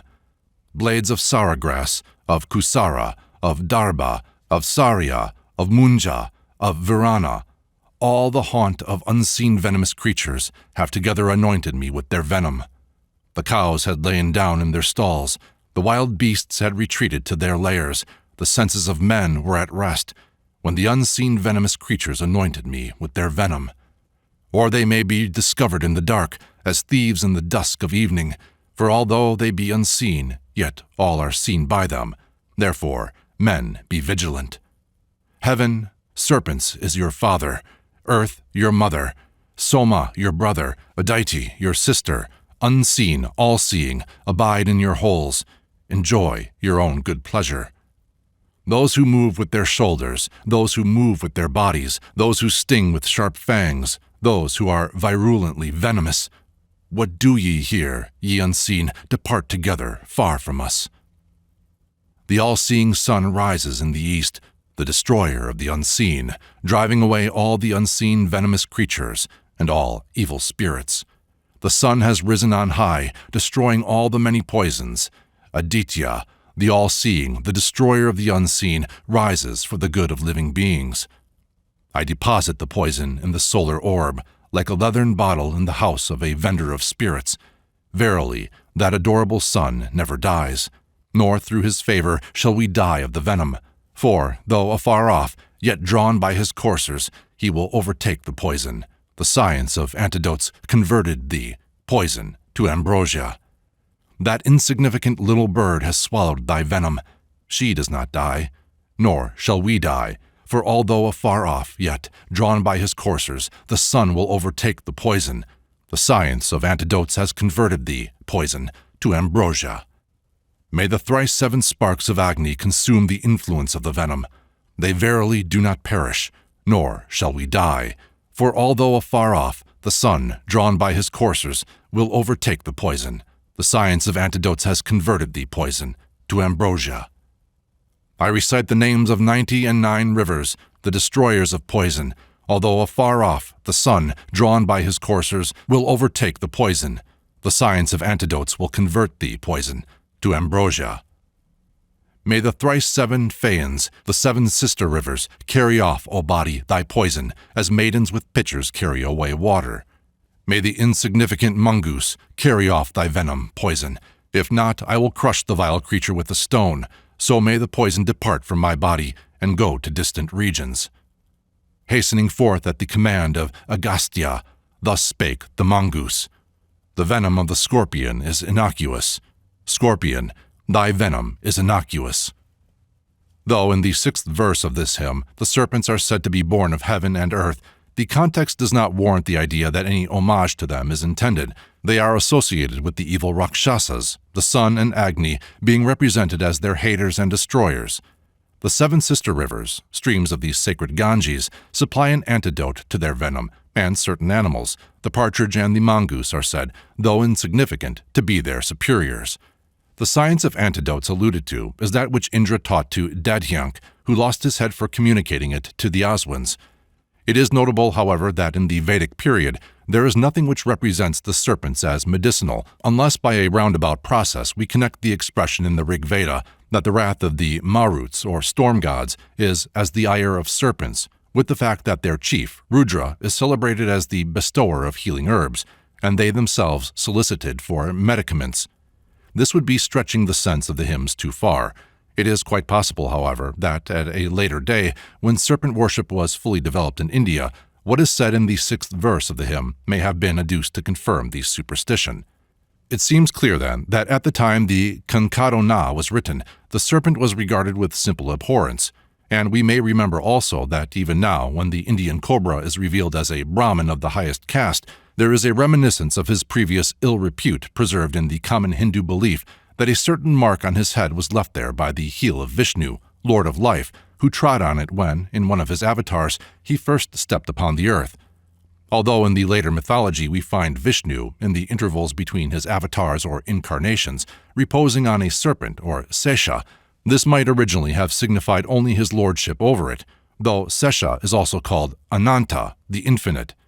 The idea of the infinite is a late one, however, and the symbolization of it by Sesha is consistent with a lower significance at first. In Hindu popular fables, the snake appears in its simple character, such as the fable of which so many variants are found, the most familiar in the West being that of Bethgelert, and which is the 13th of the 4th Hitopadesa. The Brahmin, having left his child alone while he performs a rite to his ancestors, on his return finds a pet mongoose, Nakula, smeared with blood. Supposing the mongoose has devoured his child, he slays it, and then discovers that the poor animal had killed a serpent which had crept upon the infant. In the Kankado Na, the word interpreted by Sayana as mungus, vivera mungo, or iknuman, is not the same, nakula, but it evidently means some animal sufficiently unimportant to cast contempt upon the serpent. The universality of the serpent as emblem of the healing art, found as such among the Egyptians, Greeks, Germans, Aztecs, and natives of Brazil, suggests that its longevity and power of casting its old skin, apparently renewing its youth, may have been the basis of this reputation. No doubt also they would have been men of scientific tendencies and of close observation who first learned the snake's susceptibilities to music and how its poison might be drawn, or even its fangs, and who so gained reputation as partakers of its supposed powers. Through such primitive rationalism, the serpent might gain an important alliance and climb to make the asp crown of Isis as goddess of health, the Thermethys, to twine round the staff of Aesculapius, to be emblem of Hippocrates, and ultimately survive to be the sign of the European leech, twining at last as a red stripe round the barber's pole. The primitive zoologist and snake charmer would not only, in all likelihood, be a man cunning in the secrets of nature, but he would study to meet, as far as he could, the popular demand for palliatives and antidotes against snake bites. All who escaped death after such wounds would increase his credit as a practitioner, and even were his mitigations necessarily few, his knowledge of the serpent's habits and of its varieties might be the source of valuable precautions. Such probable facts as these must, of course, be referred to a period long anterior to the poetic serpent symbolism of Egypt and the elaborate serpent mythology of Greece and Scandinavia.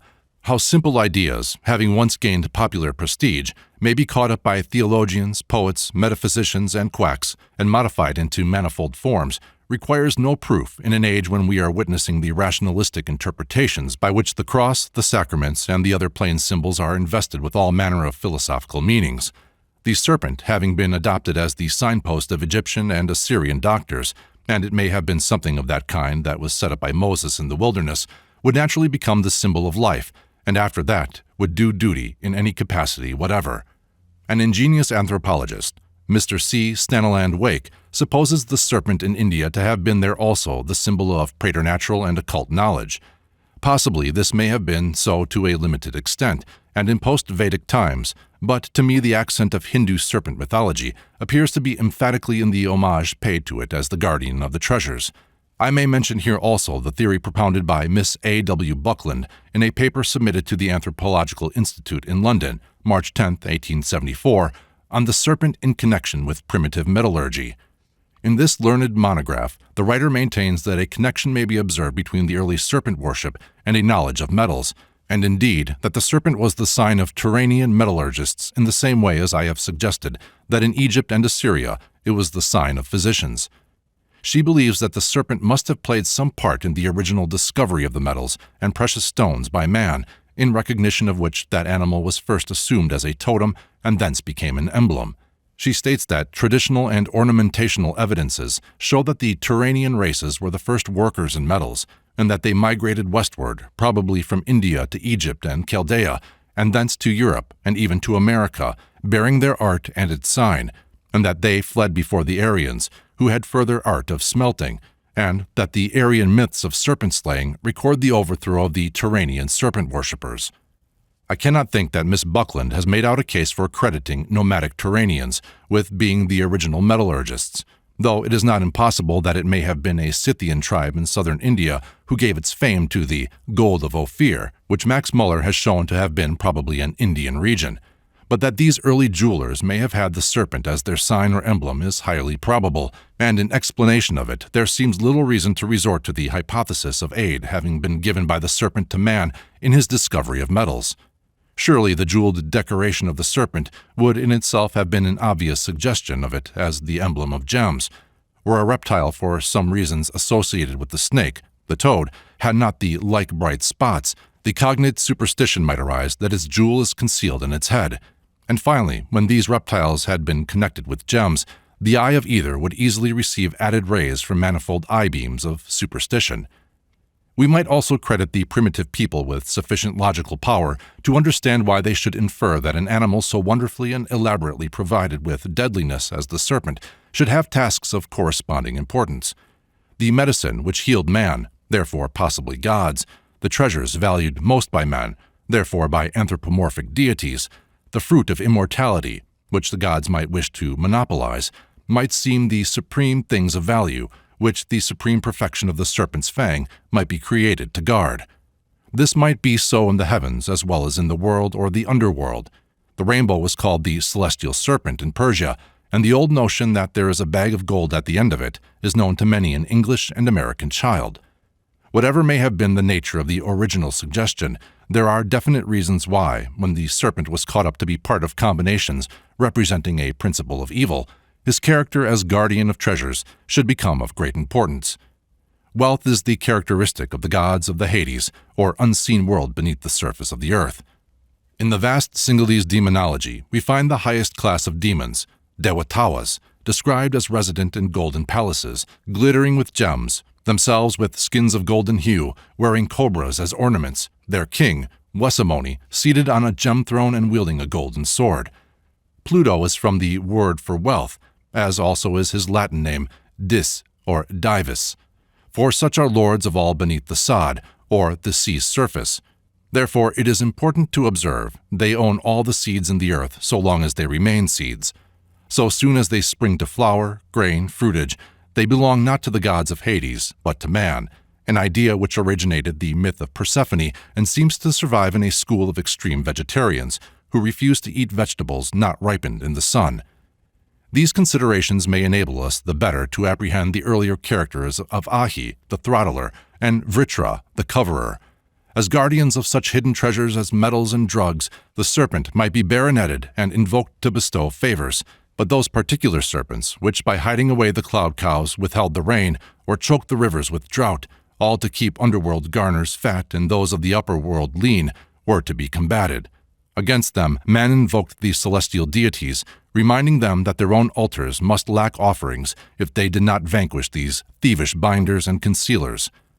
The serpent, with its jeweled raiment, its self-renovating power, and its matchless accomplishments for lurking, hiding, fatally striking, was gradually associated with undulations of rivers and sea waves on the earth, with the Milky Way, with coverers of the sky, night and cloud, above all with the darting, crooked, fork-tongued lightning.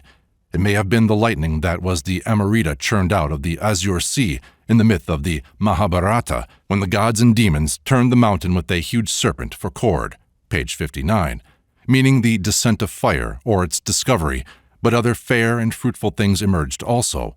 The goddess of wine, the cow of plenty, the tree of heaven. The inhabitants of Burma still have a custom of pulling at a rope to produce rain. A rain party and a drought party tug against each other, the rain party being allowed the victory, which in the popular notion is generally followed by rain.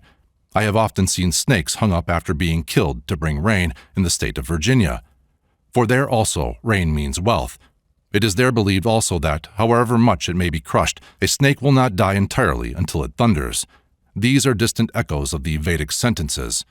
Friend Vishnu, says Indra, stride vastly. Sky, give room for the thunderbolt to strike. Let us slay Vritra, and let loose the waters. When Thunderer, thou didst by thy might slay Vritra, who stopped up the streams. Then thy dear steeds grew.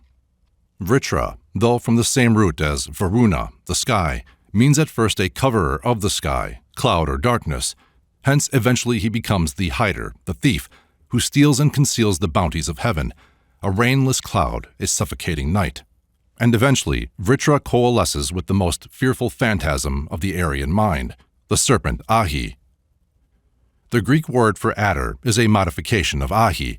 Perhaps there exists no more wonderful example of the unconscious idealism of human nature than the history of the name of the great throttler, as it has been traced by Professor Max Muller. The serpent was also called Ahi in Sanskrit, in Greece Echis or Echidna, in Latin Anguis. The root is a in Sanskrit or am, which means to press together, to choke, to throttle. It is a curious root, this am, and it still lives in several modern words. In Latin it appears as ango, anxi, anctum, to strangle. In angina, quinsy, in angor, suffocation. But anger meant not only quinsy or compression of the neck, it assumed a moral import and signifies anguish or anxiety. The two adjectives, angustus, narrow, and anxious, uneasy, both came from the same root. In Greek, the root retained its natural and material meaning. In aegis, near, and echis, serpent or throttler, but in Sanskrit it was chosen with great truth as the proper name of sin. Evil, no doubt, presented itself under various aspects to the human mind, and its names are many, but none so expressive as those derived from our root am, to throttle. Amhas in Sanskrit means sin, but it does so only because it meant originally throttling, the consciousness of sin being like the grasp of the assassin on the throat of the victim. All who have seen and contemplated the statue of Laocoon and his sons, with the serpent coiled around them from head to foot, may realize what those ancients felt and saw when they called sin amhas, or the throttler. This amhas is the same as the Greek agos, sin. In Gothic, the same root has produced agus, in the sense of fear, and from the same source we have awe, in awful, or as such fearful, and ugh in ugly. The English anguish is from the French angoisse, a corruption of the Latin angustate, a strait. In this wonderful history of a word, whose biography, as Max Muller in his Hibbert Lectures said of Deva, might fill a volume, may also be included our ogre, and also the German unke, which means a frog or toad, but originally a snake, especially the little house snake, which plays a large part in Teutonic folklore and was supposed to bring good luck. This euphemistic variant is, however, the only exception I can find to the baleful branches into which the root a has grown through the world. one of its fearful fruits being the accompanying figure, copied from the ornamental bosses of Wells Cathedral. The adder demon has been universal. Herodotus relates that from a monster, half woman, half serpent, sprang the Scythians, and the fable has often been remembered in the history of the Turks. The Zohak of Firdusi is the Iranian form of Ahi. The name is the Arabicized form of Asi Dahaka of the Avesta, the baneful serpent, vanquished by Traitano of the Vedas, and this Iranian name again, Dasaka, is Ahi. The name reappears in the Median Astages. Zohak is represented as having two serpents growing out of his shoulders, which the late Professor Wilson supposed might have been suggested by a phrase in the Kankado Na, Yeansya Yeangya, which he translates, those who move with their shoulders, those who move with their bodies, which, however, may mean those produced on the shoulders, biting with them, and might furnish those who seek for analogies between Iranian and Indian legends with a parallel in the story of Zohak. The legend alluded to is a favorite one in Persia, where it is used to point a moral, as in the instruction of the learned Sahib to the prince, his pupil. Sahib related to the boy the story of King Zohak, to whom a magician came, and, breathing on him, caused two serpents to come forth from the region of his breast, and told him they would bring him great glory and pleasure, provided he would feed these serpents with the poorest of his subjects. This Zohak did, and he had great pleasure and wealth until his subjects revolted and shut the king up in a cavern, where he became himself a prey to the two serpents. The young prince to whom this legend was related was filled with horror, and begged Sahib to tell him a pleasanter one. The teacher then related that a young sultan placed his confidence in an artful courtier who filled his mind with false notions of greatness and happiness, and introduced into his heart pride and voluptuousness. To those two passions the young sultan sacrificed the interests of his kingdom until his subjects banished him, but his pride and voluptuousness remained in him, and, unable to gratify them in his exile, he died of rage and despair. The prince pupil said, "I like this story better than the other." "And yet," said Sahib, "it is the same." It is curious that this old Persian fable should have survived in the witch lore of America, and at last supplied Nathaniel Hawthorne with the theme of one of his beautiful allegorical romances, that, namely, of the man with a snake in his bosom, which ever threatened to throttle him if he did not feed it. It came to the American fabulist through many a mythical skin, so to say. One of the most beautiful it has worn is a story which is still told by mothers to their children in some districts of Germany. It relates that a little boy and girl went into the fields to gather strawberries. After they had gathered, they met an aged woman who asked for some of the fruit. The little girl emptied her basket into the old woman's lap, but the boy clutched his and said he wanted his berries for himself. When they had passed on, the old woman called them back and presented to each a little box. The girl opened hers and found in it 2 white caterpillars, which speedily became butterflies, then grew to be angels with golden wings, and bore her away to paradise. The boy opened his box, and from it issued 2 tiny black worms. These swiftly swelled to huge serpents, which, twining all about the boy's limbs, drew him away into the dark forest, where his Teutonic Lao Kuan still remains to illustrate in his helplessness the mighty power of little faults to grow into bad habits and bind the whole man. Chapter 7. The Basilisk. A dragoon once presented himself before Frederick the Great and offered the king a small pebble, which he said had been cut from the head of a king snake and would no doubt preserve the throne. Frederick probably trusted more to dragoons than dragons, but he kept the little curiosity, little knowing perhaps that it would be as prolific of legends as the cock's egg, to which it is popularly traceable, in cockatrices whose name may have given rise to the cock fables, or basilisks.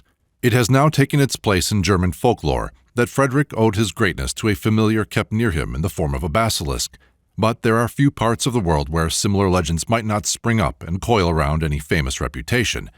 An Indian newspaper, the Lawrence Gazette, having mentioned that the ex-king of Oud is a collector of snakes, adds, "Perhaps he wishes to become possessed of the precious jewel which some serpents are said to contain, or of that species of snake by whose means, it is said, a person can fly in the air."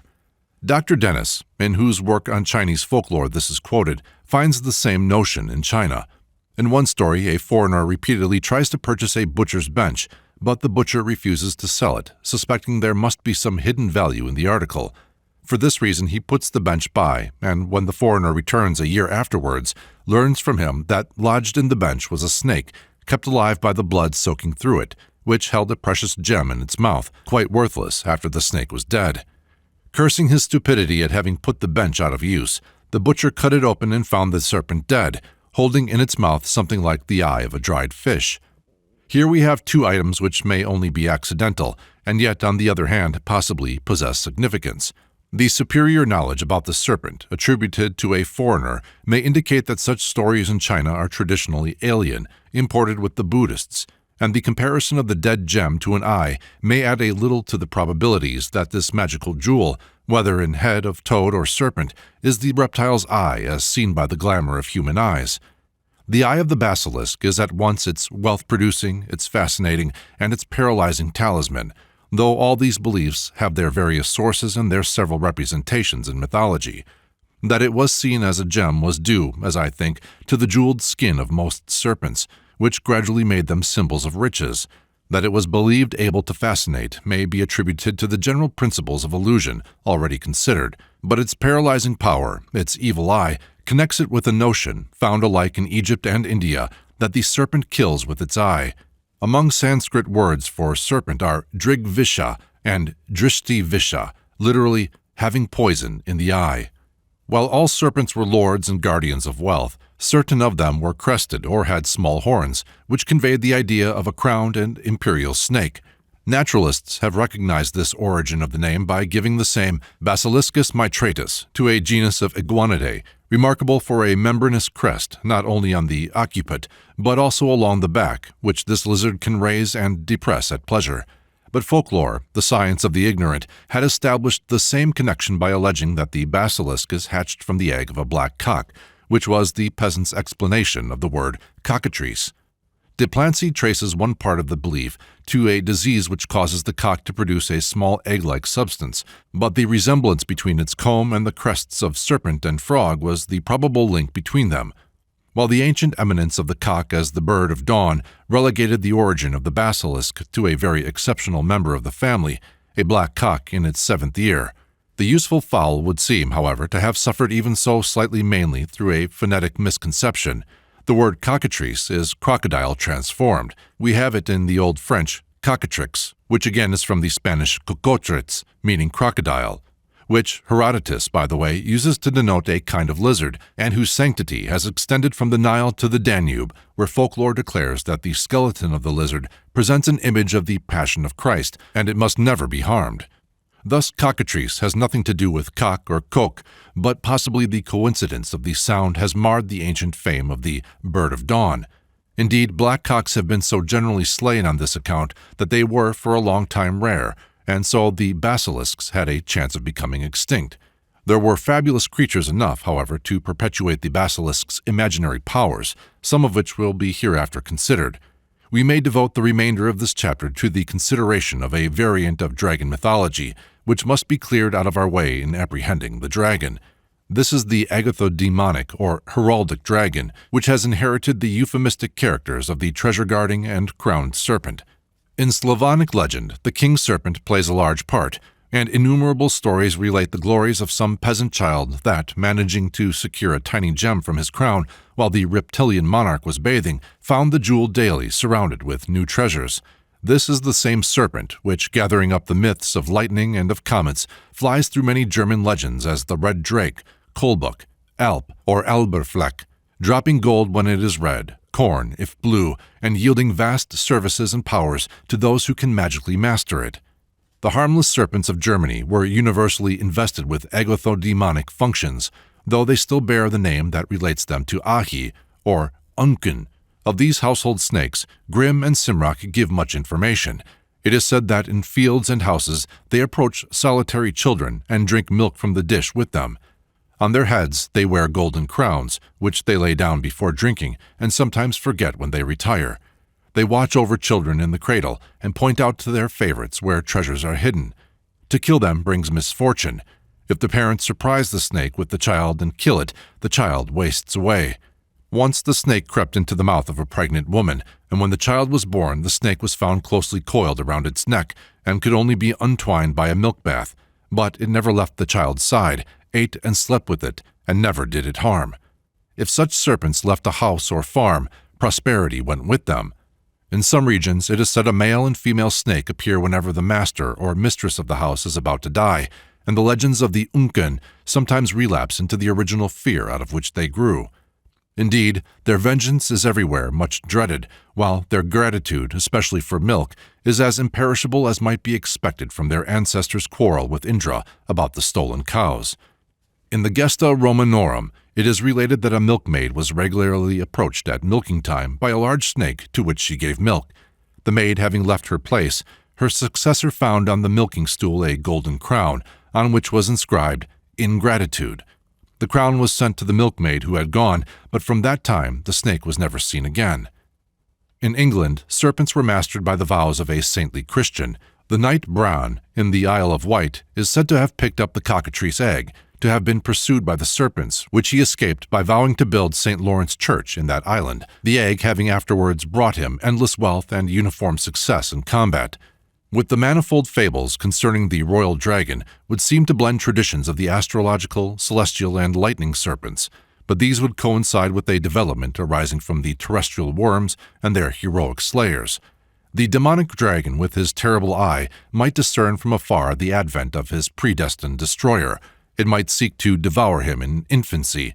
As the comet might be deemed a portent of some powerful prince born on earth, so it might be a compliment to a royal family on the birth of a prince to report that a dragon had been seen. Nor would it be a long step from this office of the dragon as the herald of greatness to placing that monster on banners. From these banners would grow sagas of dragons encountered and slain. The devices might thus multiply. Some process of this kind would account for the entirely good reputation of the dragon in China and Japan, where it is the emblem of all national grandeur. It would also appear to underlie the proud titles of the Pythian Apollo and Bellerophon, gained from the monsters they were said to have slain. The city of worms takes its name from the serpent instead of its slayer. Pendragon in the past, and even our dragoon of the present, are names in which the horrors of the monster become transformed into the hero's fame. The dragon, says Mr. Hardwick, was the standard of the West Saxons and of the English previous to the Norman conquest. It formed one of the supporters of the royal arms borne by all the Tudor monarchs, with the exception of Queen Mary, who substituted the eagle. Several of the Plantagenet kings and princes inscribed a figure of the dragon on their banners and shields. Peter Langtoff says, at the Battle of Lewes, fought in 1264, the king showed forth his child, his dragon full austere. Another authority says the said king, Henry III, ordered to be made a dragon in the manner of a banner, of a certain red silk embroidered with gold. Its tongue, like a flaming fire, must always seem to be moving. Its eyes must be made of sapphire, or of some other stone suitable for that purpose. It will thus be seen that an influence has been introduced into dragon lore which has no relation whatever to the demon itself. This will explain those variants of the legend of Melusina, the famous woman-serpent, which invest her with romance. Melusina, whose indiscreet husband glanced at her in forbidden hours when she was in her serpent shape, was long the glory of the Château de Lusignan, where her cries announced the approaching death of her descendants. There is a peasant family still dwelling in Fontainebleau forest who claim to be descended from Melusina, and possibly some instance of this kind may have dropped like a seed into the memory of the author of Elsie Venner to reappear in one of the finest novels of our generation. The corresponding sentiment is found surrounding the dragon in the familiar British legend of the Laidley Worm. The King of Northumberland brought home a new queen, who was also a sorceress, and being envious of the beauty of her stepdaughter, changed that poor princess into the worm which devastated all Spindleton Heugh. For 7 miles every green thing was blighted by its venom, and 7 cows had to yield their daily supplies of milk. Meanwhile, the king and his son mourned the disappearance of the princess. The young prince fitted out a ship to go and slay the dragon. The wicked queen tries unsuccessfully to prevent the expedition. The prince leaps from his ship into the shallow sea and wades to the rock around which the worm lay coiled. But as he drew near, the monster said to him, "O quit thy sword, and bend thy bow, and give me kisses 3. If I'm not won ere the sun goes down, one I shall never be." He quitted his sword and bent his bow. He gave her kisses 3. She crept into a hole, a worm, but out stepped a lady. In the end, the prince managed to have the wicked queen transformed into a toad, which, in memory thereof, as every Northumbrian boy knows, spits fire to this day. But it is notable that the sorceress was not transformed into a dragon, as the story would probably have run if the dragon form had not already been detached from its original character, and by many noble associations been rendered an honorable though fearful shape for maidens like this princess and like Melusina.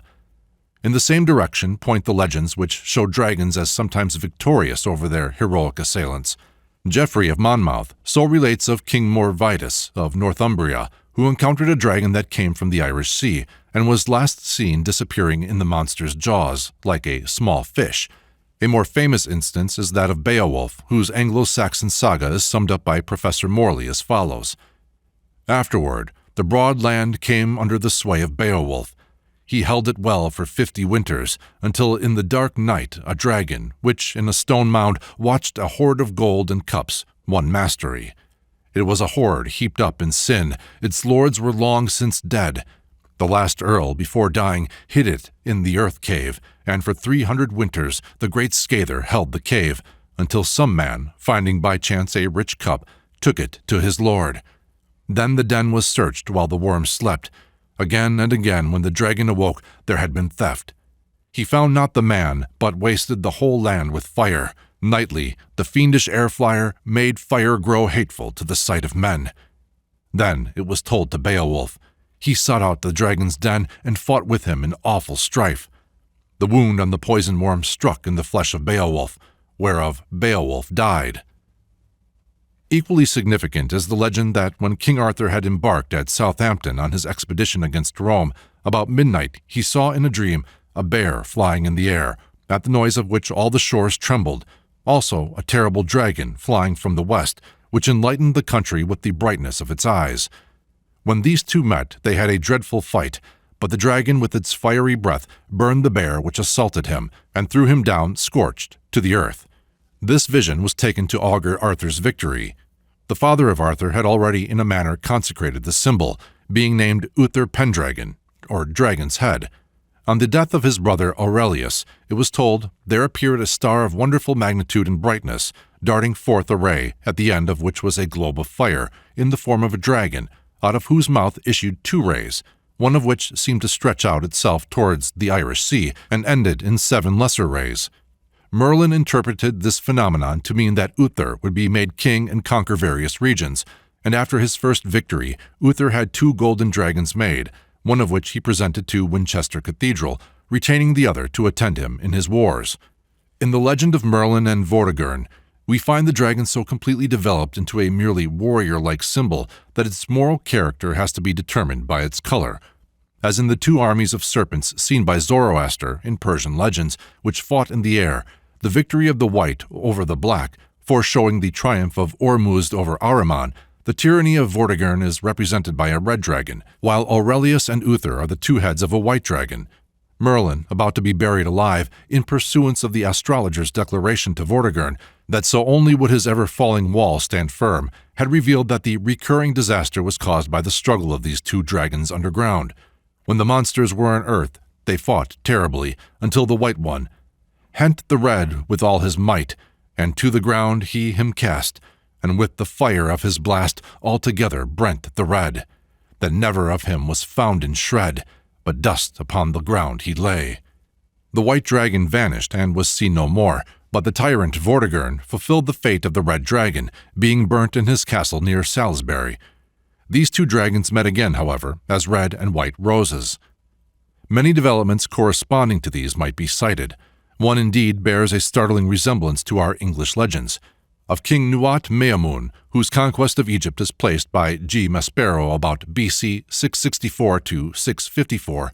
The Ethiopian Stele of Dream relates, His Majesty beheld a dream in the night, 2 snakes, one to his right, the other to his left, and when His Majesty awoke, he said, Explain these things to me on the moment.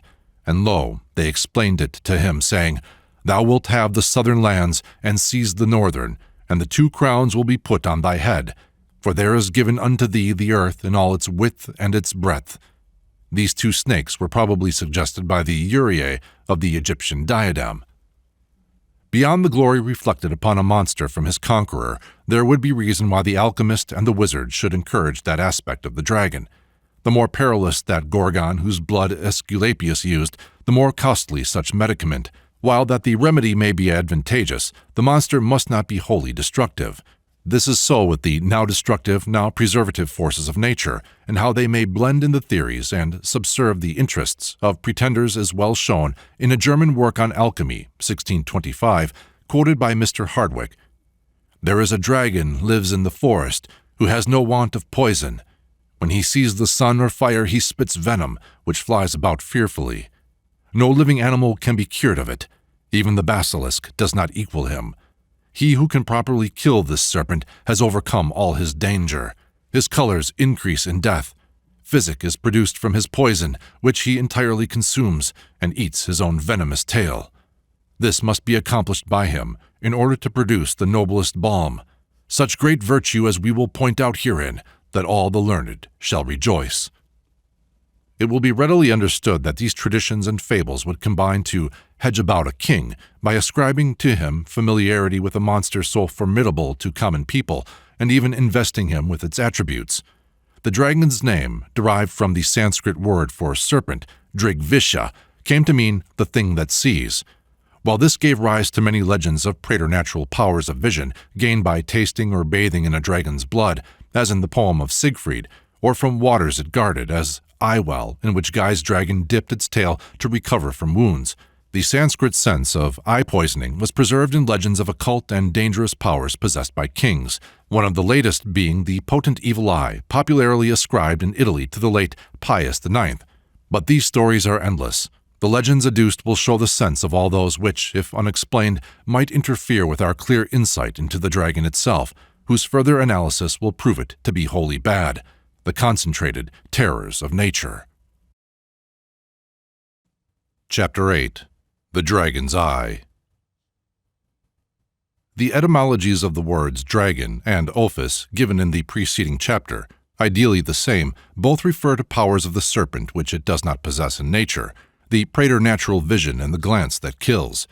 The real nature of the snake is thus overlaid. We now have to deal with the creation of another world. There are various conventionalized types of the dragon, but through them, all one feature is constant, the idealized serpent. Its presence is the demonic or supernatural sign. The heroic dragon slayer must not be supposed to have wrestled with mere flesh and blood, in whatever powerful form.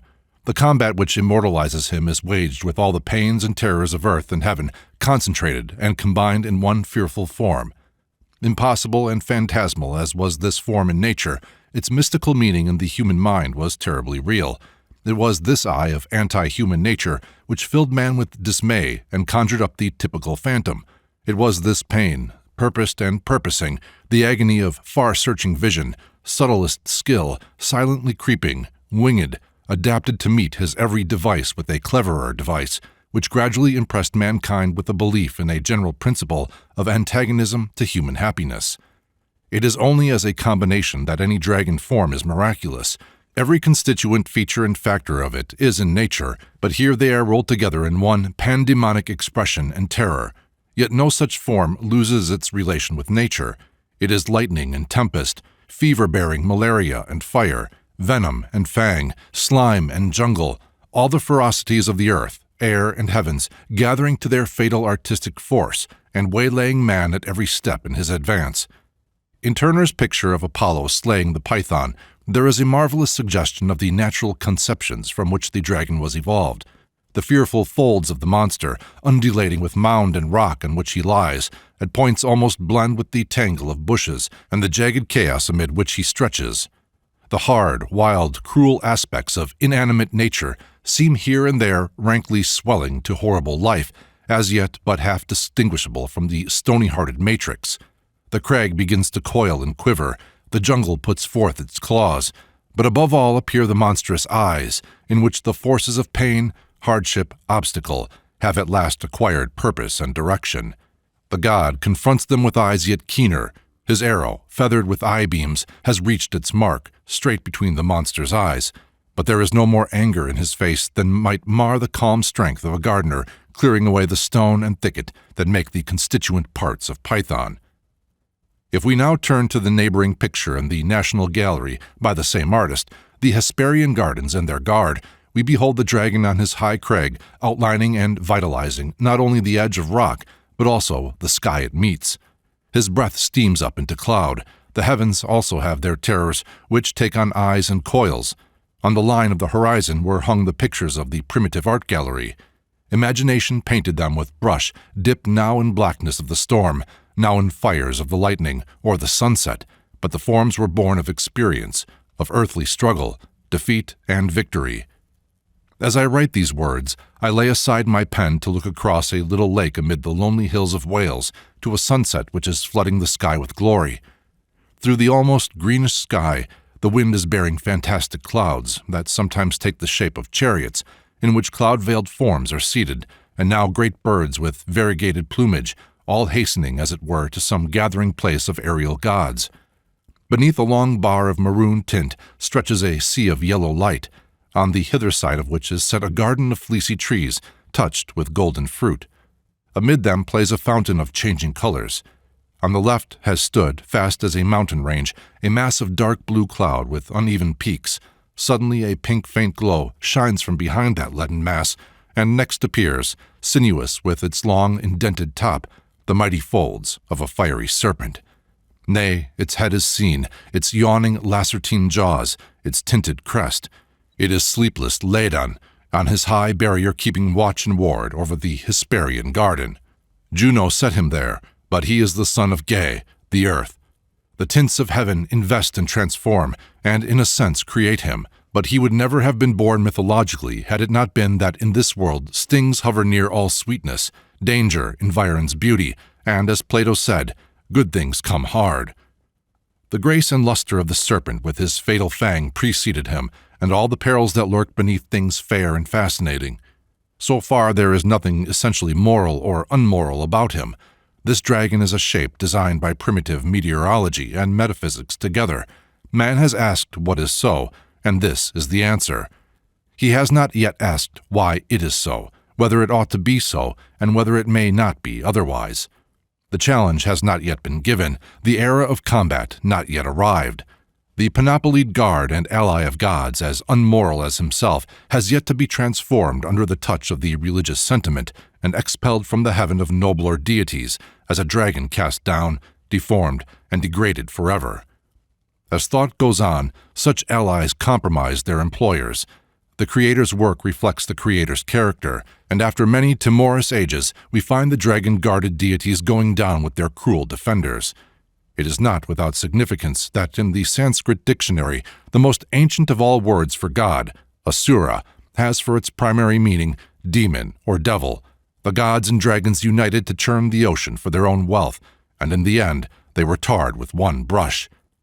I have already described in the beginning of this work the degradation of deities, and need here barely recall to the reader's memory the forces which operated to that result. The bearing of that force upon the celestial or paradise-guarding serpent is summed up in one quatrain of Omar Khayyam. O thou who man of baser earth didst make, and even in paradise devised the snake. For all the sin wherewith the face of man is blackened, man's forgiveness give and take. The heart of humanity anticipated its logic by many ages, and long before the daring genius of the Persian poet wrote this immortal epitaph on the divine allies of the serpent. Heroes had given battle to the whole fraternity. Nay, in their place had arisen a new race of gods, whose theoretical omnipotence was gladly surrendered in the interest of their righteousness. And there was now war in heaven. The dragon and his allies were cast down, and man was now free to fight them as enemies of the gods as well as himself. Woe henceforth to any god suspected of taking sides with the dragon in this man's life and death struggle with the ferocities of nature, and with his own terrors reflected from them. The legend of Prometheus was there unconsciously given notice to quit, though it waited many centuries for its great interpreter.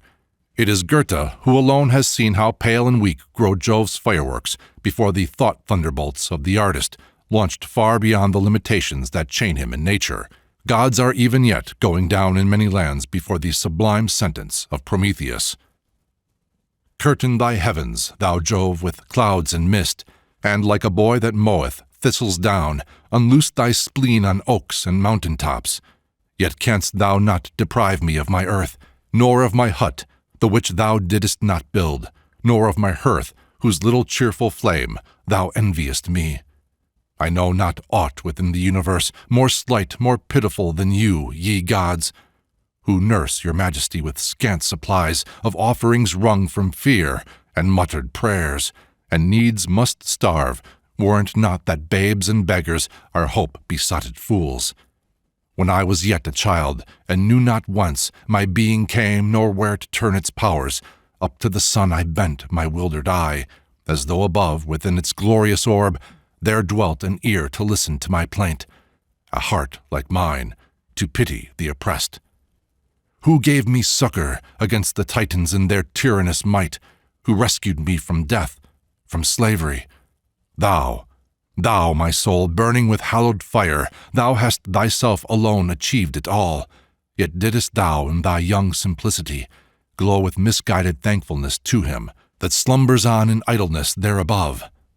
I reverence thee? Wherefore? Hast thou ever lightened the sorrows of the heavy laden? Thou ever stretched thy hand to still the tears of the perplexed in spirit? Was it not almighty time and ever-during fate, my lord's and thine, that shaped and fashioned me into the man I am? Belike it was thy dream that I should hate life, fly to wastes and wilds, for that the buds of visionary thought did not all ripen into goodly flowers. Here do I sit and mold men after mine own image, a race that may be like unto myself, to suffer, weep, to enjoy, and to rejoice, and like myself, unheeding all of thee. The myth of Prometheus reveals the very dam of all dragons, the mere terrorism of nature which paralyzed the energies of man. Man's first combat was to be with his own quailing heart. Apollo driving back the Argives to their ships with the image of the Gorgon's head on Jove's shield is Homer's picture of the fears that unnerved heroes. Phoebus himself the rushing battle led, a veil of clouds involved his radiant head. High held before him Jove's enormous shield, portentous shone, and shaded all the field. Vulcan to Jove the immortal gift consigned, to scatter hosts and terrify mankind.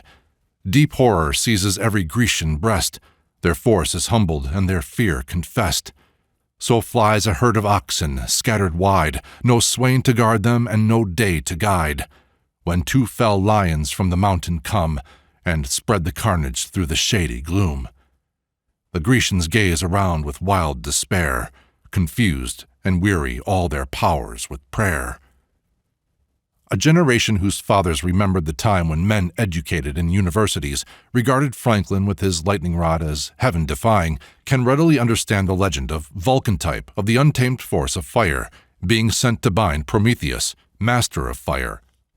How much fear of the forces of nature, as personified by superstition, leveled against the first creative minds and hands the epithets which Franklin heard and which still fall upon the heads of some scientific investigators. Storm, lightning, rock, ocean, vulture, these blend together with the intelligent cruelty of Jove in the end, and behold, the dragon. The terrors of nature which drive cowards to their knees, raise heroes to their height. Then it is a flame of genius matched against mad thunderbolts. Whether the jealous nature god be Jehovah forbidding sculpture, demanding an altar of unhewn stone and refusing the fruits of Cain's garden, or Zeus, jealous of the artificer's flame, they are thrown into the opposition by the artist, and when the two next meet, he of the thunderbolt with all his mob will be the dragon, and Prometheus will be the god, sending to its heart his arrow of light. The dragon forms which have become familiar to us through medieval and modern iconography are of comparatively little importance as illustrating the social or spiritual conditions out of which they grew, and of which they became emblems. They long ago ceased to be descriptive, and in the rude periods or places, a very few scratches were sometimes enough to indicate the dragon, such mere suggestions in the end allowing large freedom to subsequent designers in varying original types. As to external form, the various shapes of the more primitive dragons have been largely determined by the mythologic currents amid which they have fallen, though their original basis in nature may generally be traced.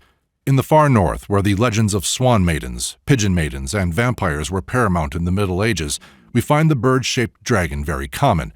Sometimes the serpent characteristics are pronounced, as in this ancient French swan dragon, figure 26. But again, and especially in regions where serpents are rare and comparatively innocuous, the serpent tail is often conventionalized away, as in this initial V from the Kedman manuscript, 10th century, figure 27. A fair example of the ornamental Anglo-Saxon dragon. The cuttlefish seems to have suggested the animalized form of the hydra, which in turn helped to shape the dragon of the apocalypse. Yet the hydra, in pictorial representation, appears to have been influenced by Assyrian ideas. For although the monster had 9 heads, it is often given the number 7, number of the Hathors or Fates, by the engravers, as in figure 6. The conflicts of Hercules with the hydra repeated that of Bel with Tiamat, the deep, and had no doubt its counterpart in that of Michael with the dragon, the finest representation of which perhaps is the great fresco by Spinello, 14th century, at Arezzo, a group from which is represented in figure 28. In this case, the wings represent those always attributed in Semitic mythology to the destroying angel. The Egyptian dragon, of which the crocodile is the basis, at an early period entered into Christian symbolism and gradually effaced most of the pagan monsters. The crocodile and the alligator, besides being susceptible of many horrible variations in pictorial treatment, were particularly acceptable to the Christian propaganda because of the sanctity attached to them by African tribes, a sanctity which continues to this day in many parts of that country, where to kill one of these reptiles is believed to superinduce dangerous inundations. In Semitic traditions, also, Leviathan was generally identified as a demonic crocodile, and the feat of destroying him was calculated to impress the imaginations of all varieties of people in these southern countries, for which Christianity struggled so long. This form contributed some of its characters to the Lacertine dragons, which were so often painted in the Middle Ages, with what effect may be gathered from the accompanying design by Albert Dürer, figure 29. In this loathsome creature, which seeks to prevent deliverance of the spirits in prison, we may remark the sly and cruel eye. The preternatural vision of such monsters was still strong in the traditions of the 16th century. In looking at this lizard guard at the mouth of hell, we may realize that it has been by some principle of psychological selection that the reptilian kingdom gradually gained supremacy in these portrayals of the repulsive. If we compare with figure 29, the well-known form of the chimera, figure 30, most of us will be conscious of a sense of relief, for though the reptilian form is present in the latter, it is but an appendage, almost an ornament, to the lion.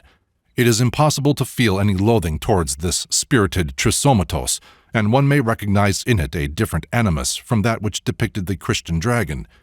One was meant to attest the boldness of the hero who dared to assail it. The other was meant, in addition to that, to excite hatred and horror of the monster assailed. We may, therefore, find a very distinct line drawn between such forms as the chimera and such as the hydra, or our conventional dragon. The hairy inhabitants of Lycia, human or bestial, whom Bellerophon conquered, were not meant to be such an abstract expression of the evil principle in nature as the dragon, and while they are generalized, the elements included are also limited. But the dragon, with its claws, wings, scales, barbed and coiling tail, its fiery breath, forked tongue, and frequent horns, includes the organic, inorganic, the terrestrial and atmospheric, and is the combination of harmful contrivances in nature. Nearly all of the dragon forms, whatever their original types and their region, are represented in the conventional monster of the European stage, which meets the popular conception. This dragon is a masterpiece of the popular imagination, and it required many generations to give it artistic shape. Every Christmas he appears in some London pantomime with aspect similar to that which he has worn for many ages. His body is partly green, with memories of the sea and of slime, and partly brown or dark, with lingering shadow of storm clouds. The lightning flames still in his red eyes and flashes from his fire-breathing mouth. The thunderbolt of Jove, the spear of Wodan, are in the barbed point of his tail. His huge wings, bat-like, spiked, sum up all the mythical life of extinct harpies and vampires.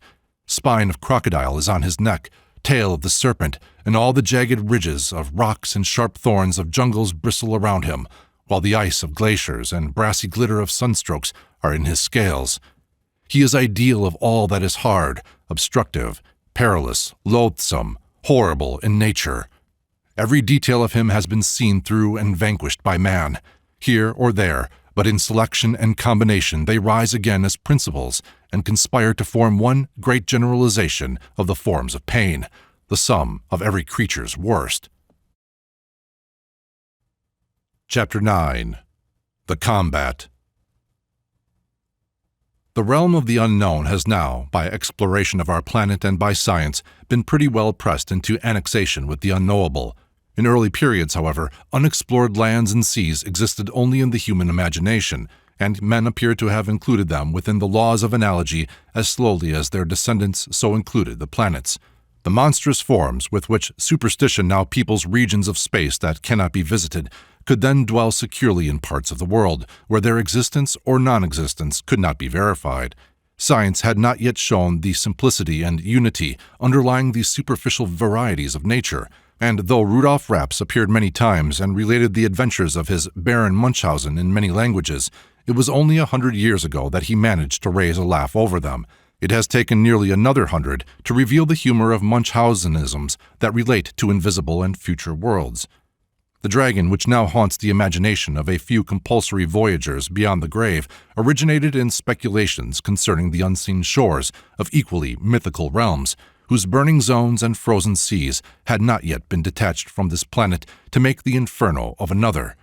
In our section on Demonology, we have considered many of these imaginary forms in detail, limiting ourselves generally to the more realistic embodiments of special obstacles.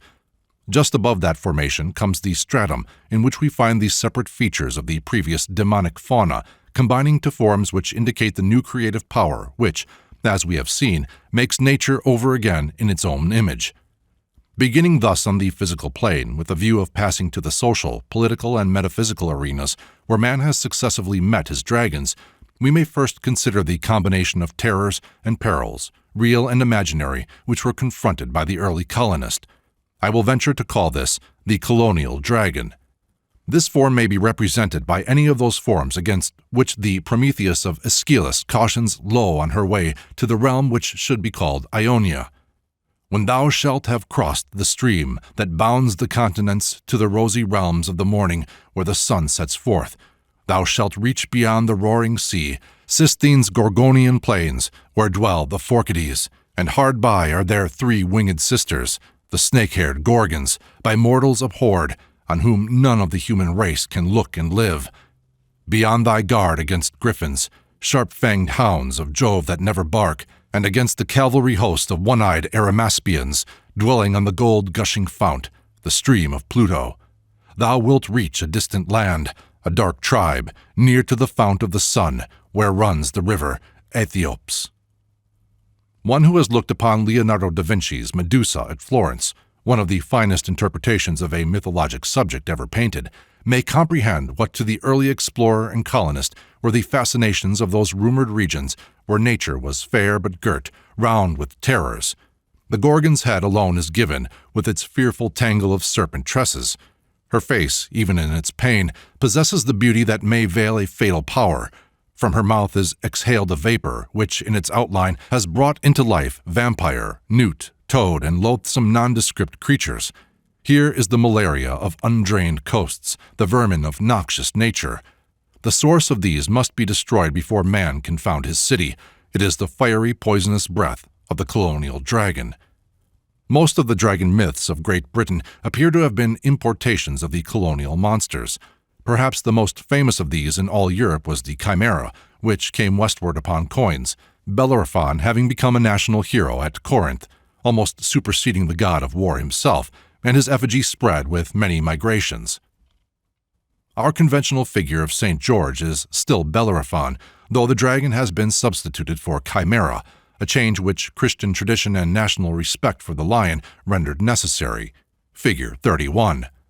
Corresponding to this change in outward representation, the monster myths of Great Britain have been gradually pressed into service as moral and religious lessons. The Lambton worm illustrates the duty of attending Mass and sanctity of the Sabbath. The demon serpents of Ireland and Cornwall prove the potency of holy exorcism. And this process of moralization has extended, in the case of the boar, whose head graces the Christmas table at Queen's College, Oxford, to an illustration of the value of Aristotelian philosophy.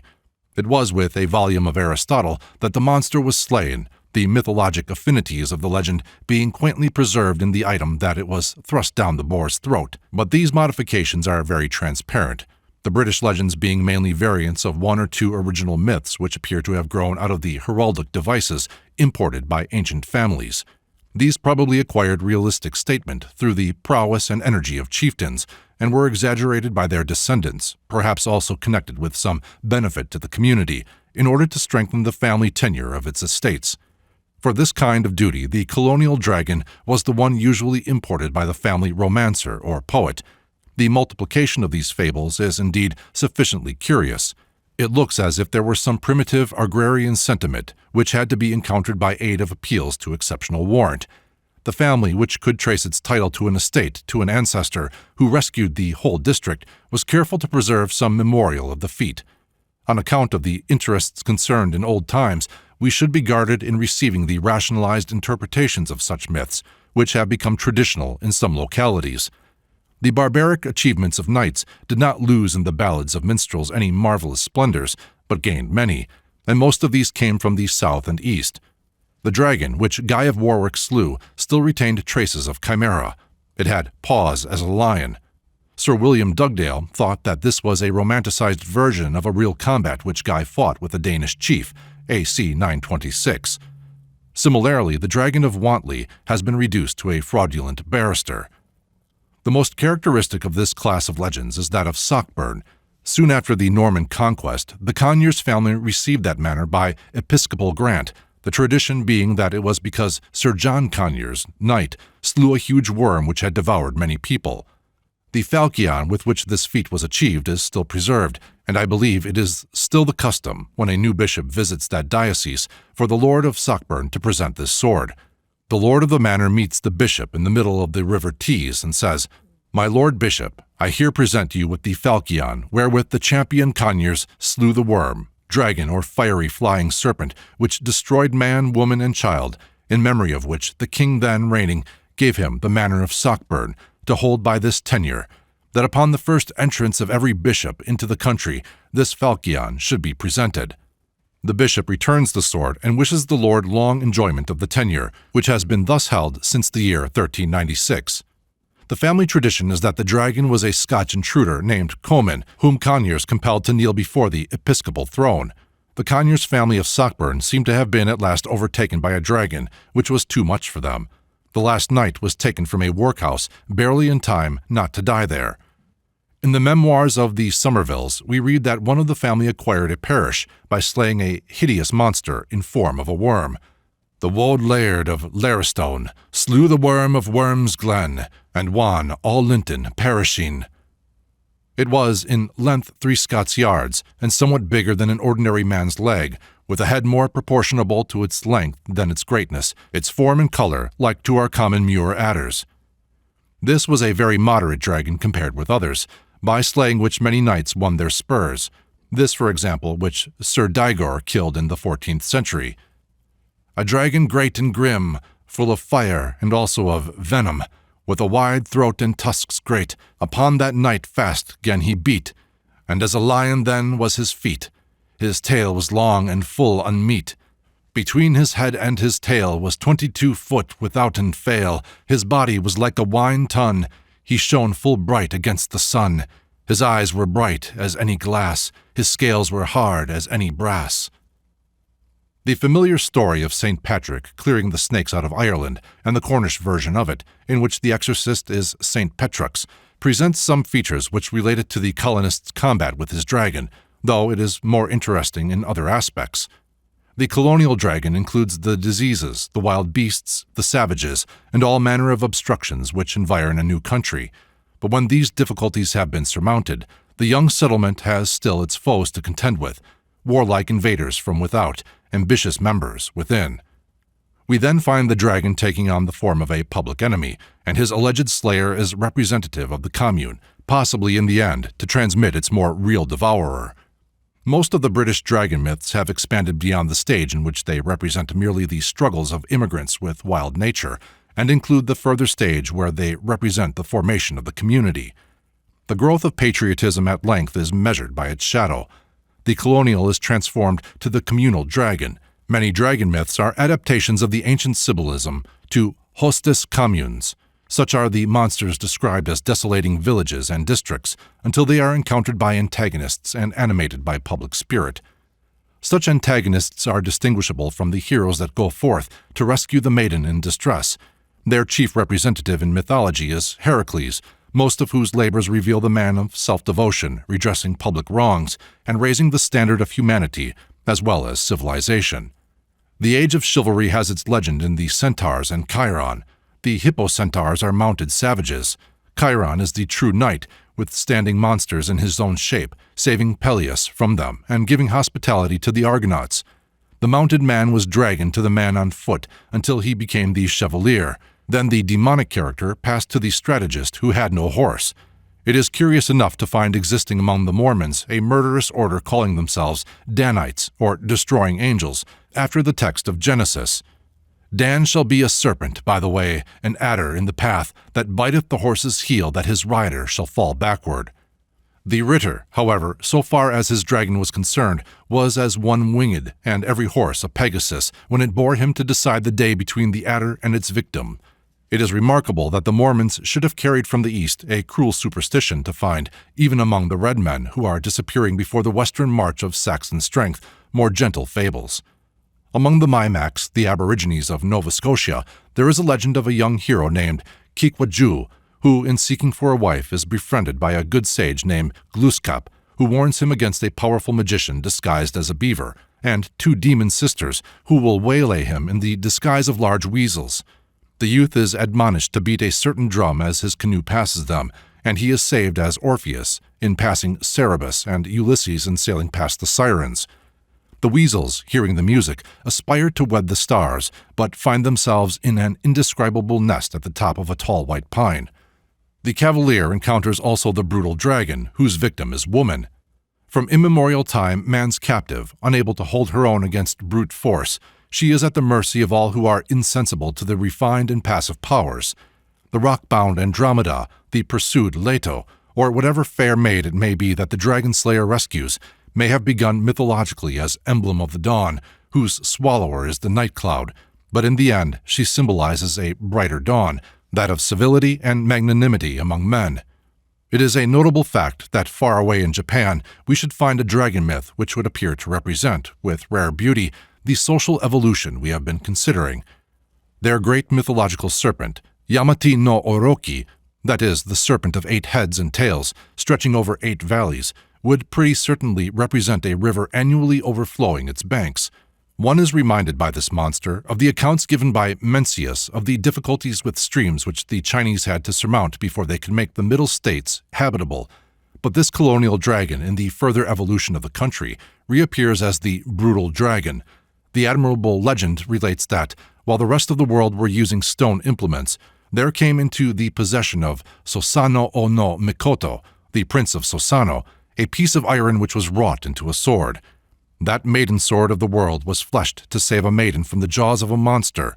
The prince descended from heaven to a bank of the river Hinokawa, and the country around seemed uninhabited. But presently he saw a chopped stick floating down the stream, and concluded that there must be beings dwelling farther up.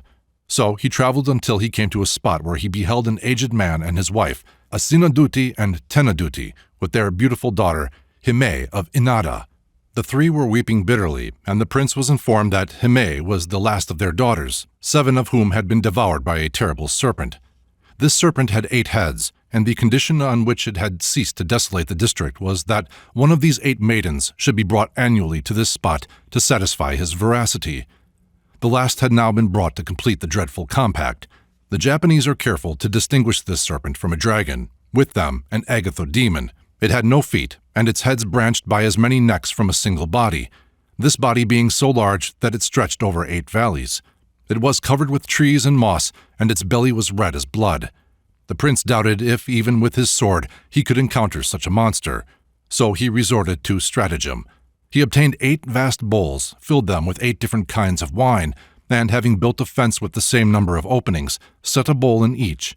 The result may be imagined. The 8 heads, in passing over the bowls, paused, drank deep, and were soon in a state of beastly intoxication. In this condition, the heads were severed from their neck, and the maiden saved to wed the first Mikado prince. Chapter 10. The Dragon Slayer. Theology has pronounced incarnation a mystery, but nothing is simpler. The demigod is man's appeal from the gods. It may also be, as Emerson says, that when the half-gods go, the gods arrive, but it is equally true that their coming signals the departure of deities which man had long invoked in vain. The great Heraclean myth presents us the ideal of godlike force united to human sympathy. Ra, the sun, passing the 12 gates or hours of Hades, or night, is humanized in Heracles and his 12 labors. He is son of Zeus by a human mother, Alcmene, and his labors for human welfare as well as his miraculous conception influenced Christianity. The divine man assailing the monsters of divine creation represents human recognition of the fact that moral order in nature is coextensive with control of mankind. One expression of this perception is the Alcestis of Euripides, whose significance in relation to death we have considered. Alcestis, as I have written in another work, is one of the few ancient Greek melodramas. The majority of dramas left us by the poets of Greece turn upon religious themes, and usually they are tragedies. It is evident that to them, the popular religion around them was itself a tragedy. Their heroes and heroines, such as Prometheus and Macaria, were generally victims of the jealousy or caprice of the gods, and though the poets display in their dramas the irresistible power of the gods, they do so without reverence for that power, and generally show the human victims to be more honorable than the gods. But the Alcestis of Euripides is not a tragedy. It ends happily, and in the rescue of one of those victims of the gods. It stands as about the first notice served on the gods that the human heart had got tired of their high-handed proceedings, and they might prepare to quit the thrones of a universe unless they could exhibit more humanity, knowing that neither he nor any other deity can legally resist the decree of another deity. Apollo is reduced to hope for help for man. Human justice may save when divine justice sacrifices. He prophesies to death that although he may seize Alcestis, a man will come who will conquer him and deliver that woman from the infernal realm. Then Hercules comes on the scene. He has been slaying lion and dragon, and he now resolves to conquer death and deliver Alcestis. This he does. In this pre-Christian yet Christian passion play, the part played by the heart of woman is equally heroic with that which represents the honor of man. So in the religion which followed, there was an effort to set beside the incarnate vanquisher of infernal powers the pierced heart of Mary. But among all the legends of this character, it were difficult to find one more impressive than that which Dr. Littner found in Dardiston, and one which, despite its length, will repay a careful perusal. This legend of the origin of the Gilgit tribe and government was told by a native. Once upon a time there lived a race at Gilgit, whose origin is uncertain. Whether they sprung from the soil or had immigrated from a distant region is doubtful. So much is believed that they were Gayupi, or spontaneous aborigines, unknown. Over them ruled a monarch who was a descendant of the evil spirits, the Yach, who terrorized over the world. His name was Shirabadat, and he resided at a castle in front of which was a course for the performance of the manly game of polo. His tastes were capricious, and in every one of his actions his fiendish origin could be discerned. The natives bore his rule with resignation, for what could they effect against a monarch at whose command even magic aids were placed? However, the country was rendered fertile, and round the capital bloomed attractive. The heavens, or rather the virtuous Peris, at last grew tired of his tyranny, for he had crowned his iniquities by indulging in a propensity for cannibalism. This taste had been developed by an accident. One day, his cook brought him some mutton broth, the like of which he had never tasted. After much inquiry as to the nature of the food on which the sheep had been brought up, it was eventually traced to an old woman, its first owner. She stated that her child and the sheep were born on the same day, and losing the former, she had consoled herself by suckling the latter. This was a revelation to the tyrant. He had discovered the secret of the palatability of the broth, and was determined to have a never-ending supply of it.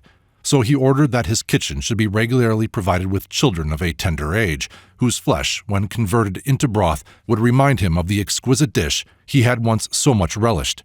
This cruel order was carried out. The people of the country were dismayed at such a state of things, and sought slightly to improve it by sacrificing, in the first place, all orphans and children of neighboring tribes. The tyrant, however, was insatiable, and soon was his cruelty felt by many families at Gilgit, who were compelled to give up their children to slaughter. Relief came at last. At the top of the mountain Ko, which it takes a day to ascend, and which overlooks the village of Doyur, below Gilgit, on the other side of the river, appeared 3 figures. They looked like men, but much more strong and handsome. In their arms they carried bows and arrows, and turning their eyes in the direction of Doyur, they perceived innumerable flocks of sheep and cattle grazing on a prairie between that village and the foot of the mountain. The 3 strangers were brothers, and none of them had been born at the same time. It was their intention to make Azru Shemshur, the youngest, Raja of Gilgit, and in order to achieve their purpose, they hit upon the following plan. On the already noticed prairie, which is called Didinge, a sportive calf was gamboling towards and away from its mother. It was the pride of its owner, and its brilliant red color could be seen from a distance. "Let us see who is the best marksman," exclaimed the eldest, and saying this he shot an arrow in the direction of the calf, but missed his aim. The second brother also tried to hit it, but also failed. At last Azru Shemshur, who took a deep interest in the sport, shot his arrow, which pierced the poor animal from side to side and killed it. The brothers, whilst descending, congratulated Azru on his sportsmanship, and on arriving at the spot where the calf was lying, proceeded to cut its throat and to take out from its body the titbits, namely the kidneys and the liver. They then roasted these delicacies and invited Azru to partake of them first. He respectfully declined on the ground of his youth, but they urged him to do so, in order, they said, to reward you for such an excellent shot. Scarcely had the meat touched the lips of Azru than the brothers got up and, vanishing into the air, called out, "Brother, you have touched impure food which Peris never should eat, and we have made use of your ignorance of this law because we want to make you a human being who shall rule over Gilgit. Remain therefore at Doyur." Azru, in deep grief at the separation, cried, "Why remain at Doyur, unless it be to grind corn?" "Then," said the brothers, "go to Gilgit." "Why?" was the reply, "go to Gilgit unless it be to work in the gardens?" "No, no," was the last and consoling rejoinder. "You will assuredly become the king of this country and deliver it from its merciless oppressor." No more was heard of the departing fairies, and Azru remained by himself, endeavoring to gather consolation from the great mission which had been bestowed on him. A villager met him, and, struck by his appearance, offered him shelter in his house. Next morning he went onto the roof of his host's house, and calling out to him to come up, pointed to the Ko mountain, on which, he said, he plainly discerned a wild goat. The incredulous villager began to fear he had harbored a maniac, if no worse character, but Azru shot off his arrow, and accompanied by the villager who had assembled some friends for protection, as he was afraid his young guest might be an associate of robbers and lead him into a trap, went in the direction of the mountain. There, to be sure, at the very spot that was pointed out, though many miles distant, was lying the wild goat, with Azru's arrow transfixing its body. The astonished peasants at once hailed him as their leader, but he exacted an oath of secrecy from them, for he had come to deliver them from their tyrant, and would keep his incognito till such time as his plan for the destruction of the monster would be matured. He then took leave of the hospitable people of Doyur, and went to Gilgit. On reaching this place, which is scarcely 4 miles distant from Doyur, he amused himself by prowling about in the gardens adjoining the royal residence. There he met one of the female companions of Shirabadat's daughter, fetching water for the princess. This lady was remarkably handsome and of a sweet disposition. The companion rushed back and told the young lady to look from over the ramparts of the castle at a wonderfully handsome young man whom she had just met. The princess placed herself in a place from which she could observe anyone approaching the fort. Her maid then returned, and induced Azru to come with her in the polo ground in front of the castle. The princess was smitten with his beauty, and at once fell in love with him. She then sent word to the young prince to come and see her. When he was admitted into her presence, he for a long time denied being anything more than a common laborer.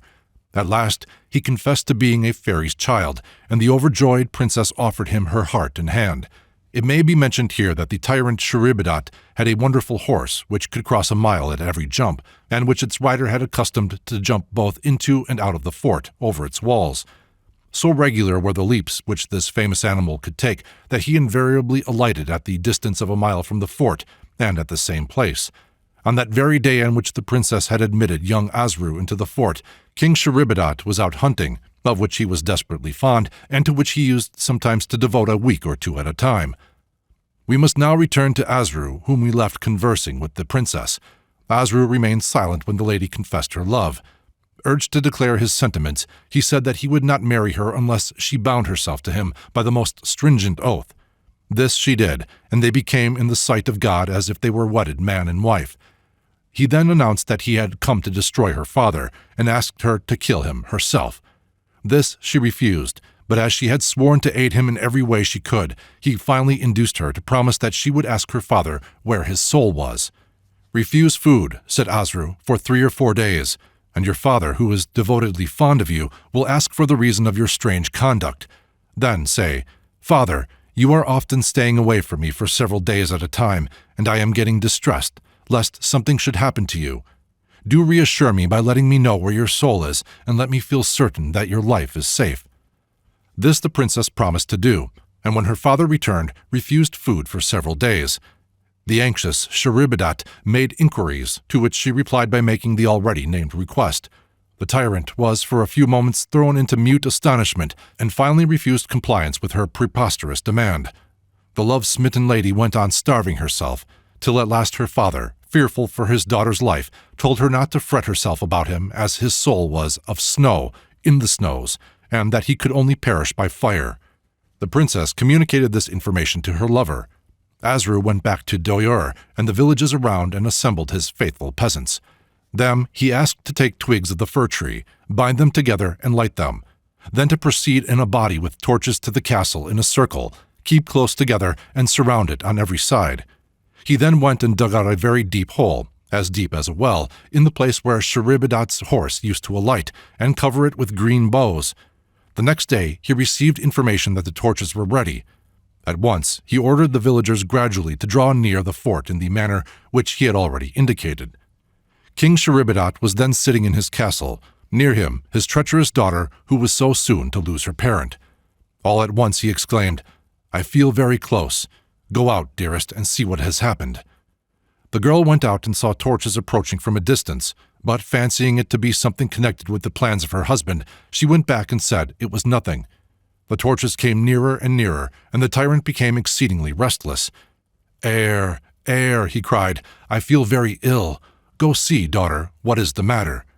The dutiful lady went and returned with the same answer as before.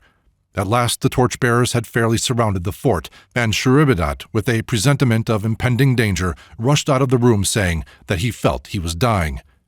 He then ran to the stables and mounted his favorite charger, and with one blow of the whip made him jump over the wall of the castle. Faithful to its habit, the noble animal alighted at the same place, but alas, only to find itself engulfed in a treacherous pit. Before the king had time to extricate himself, the villagers had run up with their torches. "Throw them upon him," cried Asru. With one accord, all the blazing wood was thrown upon Sheribadat, who miserably perished. Asru was then most enthusiastically proclaimed king, celebrated his nuptials with the fair trader, and, as sole tribute, exacted the offering of 1 sheep annually, instead of the human child, from every one of the natives. When Asru had safely ascended the throne, he ordered the tyrant's place to be leveled to the ground. The willing peasants, manufacturing spades of iron, flocked to accomplish a grateful task, and sang whilst demolishing his castle. "My nature is of a hard metal," said Sheri and Badat. "Why hard?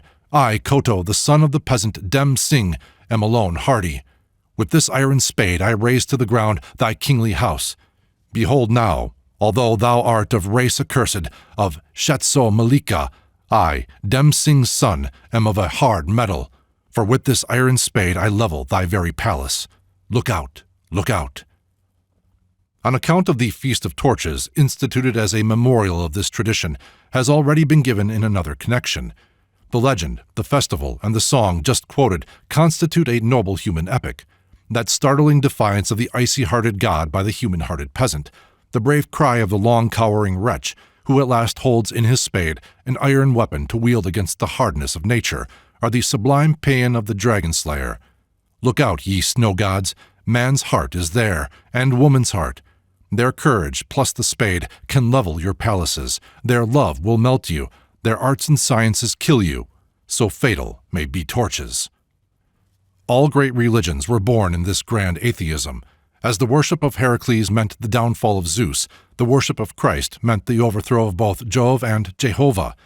Every race adores the epoch when their fathers grew ashamed of their gods and identified them as dragons, the supreme cruelties of nature, welcoming the man who first rose from his knees and defied them.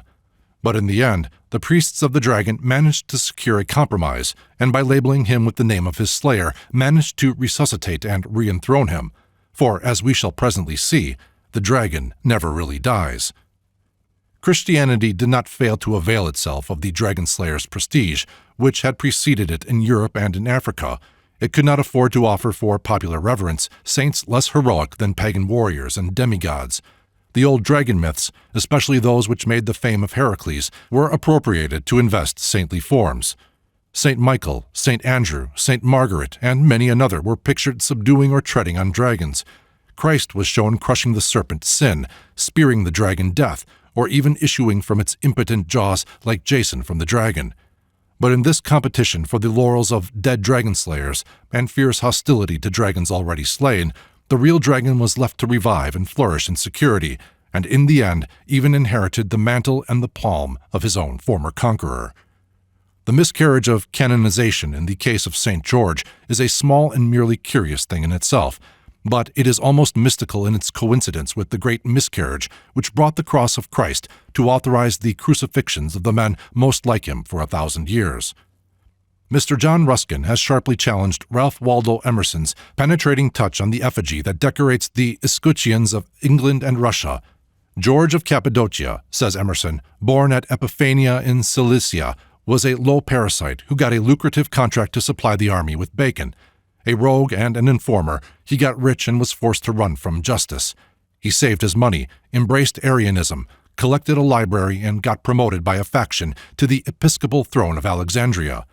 When Julian came, AD 361, George was dragged to prison. The prison was burst open by the mob, and George was lynched as he deserved. And this precious knave became in good time St. George of England, patron of chivalry, emblem of victory and civility, and the prime of the best blood of the modern world. Whereon Emerson further remarks that nature trips us up when we strut. It is certainly rather hard for the founder of the St. George Association to be told that his patron was no dragon slayer at all, but the dragon's ally. Mr. Ruskin may be right in contending that whatever may have been the facts, they who made George patron saint of England still meant their homage for a hero, or at any rate not for a rogue. But he is unsatisfactory in his argument that our St. George was another who died for his faith 70 years before the Bacon contractor. Even if the Ruskin St. George, said to have suffered under Diocletian, could be shown historical, his was a very commonplace martyrdom compared with that of a bishop torn in pieces by a pagan mob. The distant Christian nations would never have listened to the pagan version of the story, even had it reached them. A bishop so martyred would have been the very man to give their armies a watchword. The martyr was portrayed as a dragon slayer, only as a title might be added to the name of one knighted, or the badge of an order set upon his breast. The heraldic device grew into a variant of the common legend which suggests the origin of the mythical George. The magician Athanasius, successively an opponent of Christianity, a convert, and a martyr, is his chief antagonist, and the city of Alexandria appears as the Empress Alexandria, the wife of Diocletian, and herself a convert and a martyr. This sentence from Smith's Dictionary of Greek and Roman Biography tells more than Professor Ruskin's 17th century authority. The dragon is the same Athanasius whose creed sends forth its anathemas in churches dedicated to the Arian canonized for having slain him. Though it be granted that they who made George of Cappadocia the ideal hero of England really intended their homage for a martyr and hero, it must equally be acknowledged that his halo was clearly drawn from dragonfire. He was a man who had taken to the sword, and by it perished. So much was known and announced in his canonization. He was honored as the victor among the Greeks, therefore today patron of Russian, as protector of crusaders, therefore now patron of England. Thus is he saint of a war waged by the strong against the weak, in the interest of a church and priesthood against human freedom.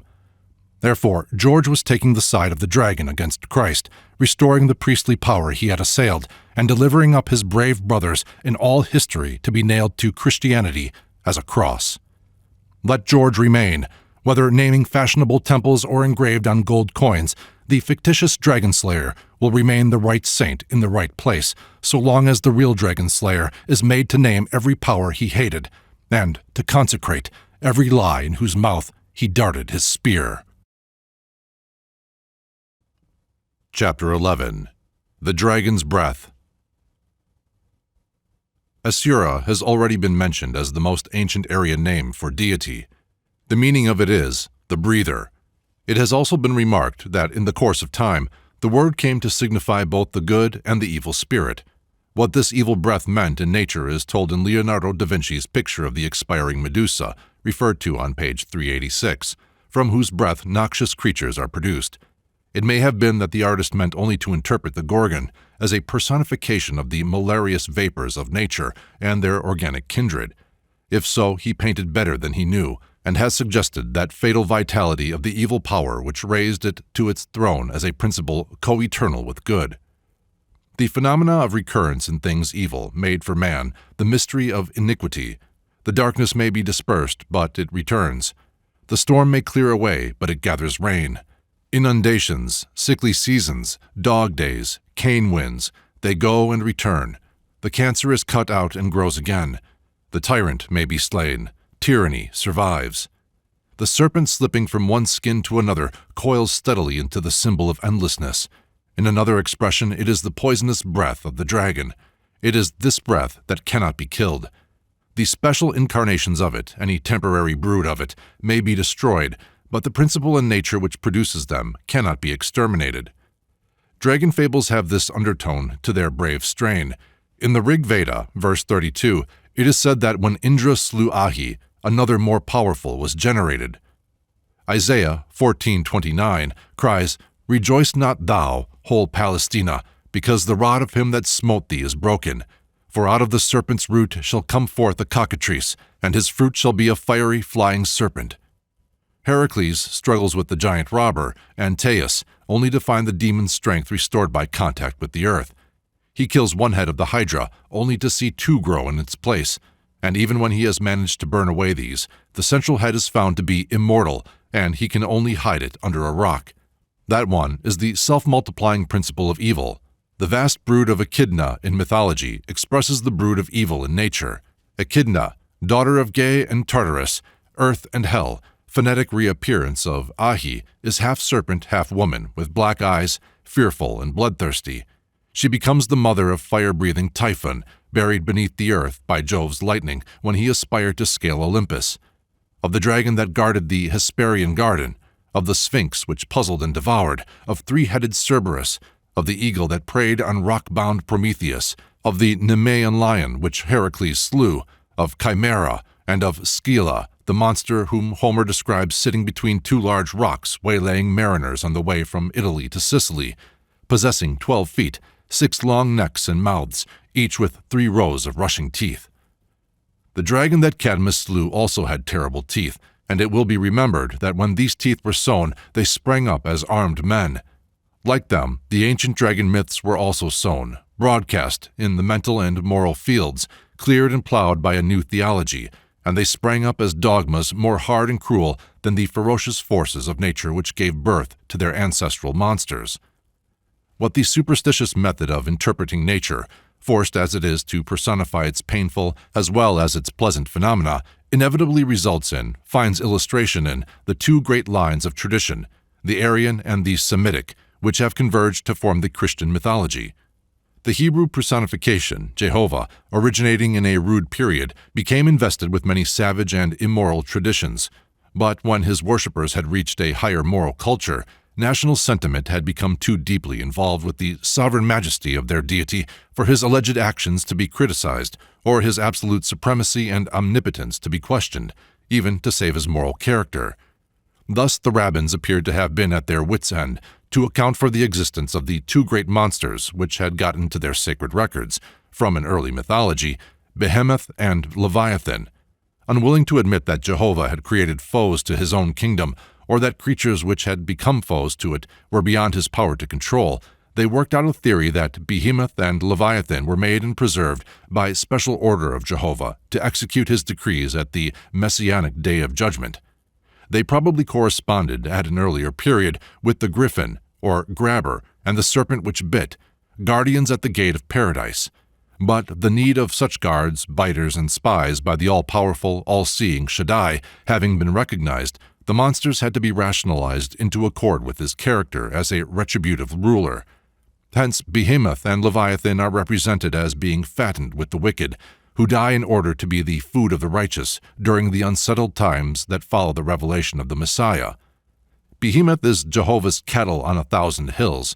In Parik de Rabbi Eliezer, he is described as feeding daily upon 1,000 mountains on which the grass grows again every night, and the Jordan supplies him with drink, as it is said in Job, "He trusteth that he can draw up Jordan into his mouth." In the Talmud, these monsters are divided into 2 pairs and are said to have been made barren lest their progeny should destroy the earth. They are kept in the wilderness of Dendain, the mythical abode of the descendants of Cain, east of Eden, for the unique purpose mentioned. But now we may remark the steady progress of these monsters to the bounds of their mythological habitat. There came a time when Behemoth and Leviathan were hardly more presentable than other personified horrors. They too must take the veil, a period in the history of mythical corresponding to extinction in that of actual monsters.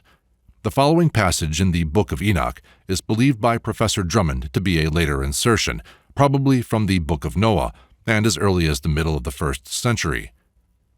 "In that day 2 monsters shall be divided, a female monster named Leviathan, to dwell in the abyss of the sea, above the sources of the water, but the male is called Behemoth, which occupies with its breast a desolate wilderness named Dendain, on the east of the garden where the elect and righteous dwell, where my grandfather, Enoch, was taken up, being the 7th from Adam, the first man whom the Lord of the spirits created.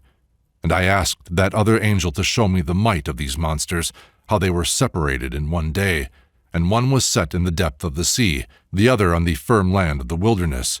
And he spoke to me, Thou son of man, thou desirest in this to know what has been concealed. And the other angel who went with me and showed me what is in concealment spake, These 2 monsters are prepared conformably to the greatness of God to be fed, in order that the penal judgment of God may not be in vain. We may thus see that there were antecedents to the sentiment of Aquinas, or perhaps one might say rather to the logic of Aquinas, for though he saw that it would be necessary for souls in bliss to be happy at vision of the damned, or else deficient in bliss, it is said he could hardly be happy from thinking of the irreversible doom of Satan himself.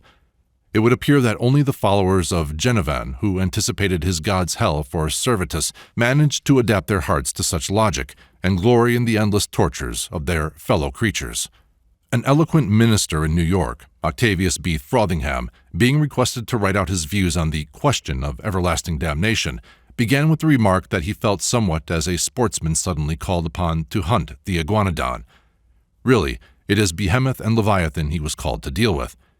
Leviathan transmitted from Jonah to the Middle Ages the idea of the belly of hell, and Behemoth's jaws expanded in the mouth of hell of the miracle plays, and their utility, as described in the Book of Enoch, perhaps originated the doctrine of souls tasting heavenly joys from the agonies of others. The dogma of hell has followed the course of its prototype with precision. It has arrived at just that period when, as in the case of Enoch's inquiring, the investigator finds it has taken the veil.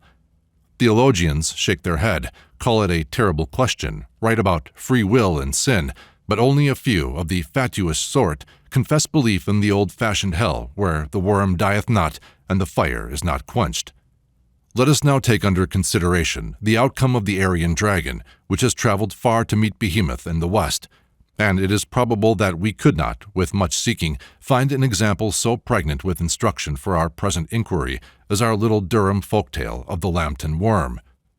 The worm is said to have been slain by Sir Lambton, crusader and ancestor of the Earls of Durham.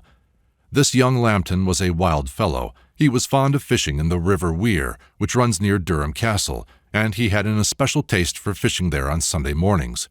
He was profane, and on Sundays when the people were all going to Mass, they were often shocked by hearing the loud oaths which Lambton uttered whenever he had no rise. One Sunday morning something got hold of his hook, pulled strong, and he made sure of a good trout. What was his disappointment when instead thereof he found at the end of his line a tiny black worm. He tore it off with fierce imprecations and threw it in a well nearby. However, soon after this, the young man joined the Crusaders and went off to the Holy Land, where he distinguished himself by slaying many Saracens. But while he was off there, things were going on badly around Durham Castle. Some peasant passing that well into which the youth had cast the tiny black worm looked into it and beheld a creature that made him shudder. A diabolical big snake with 9 ferocious eyes.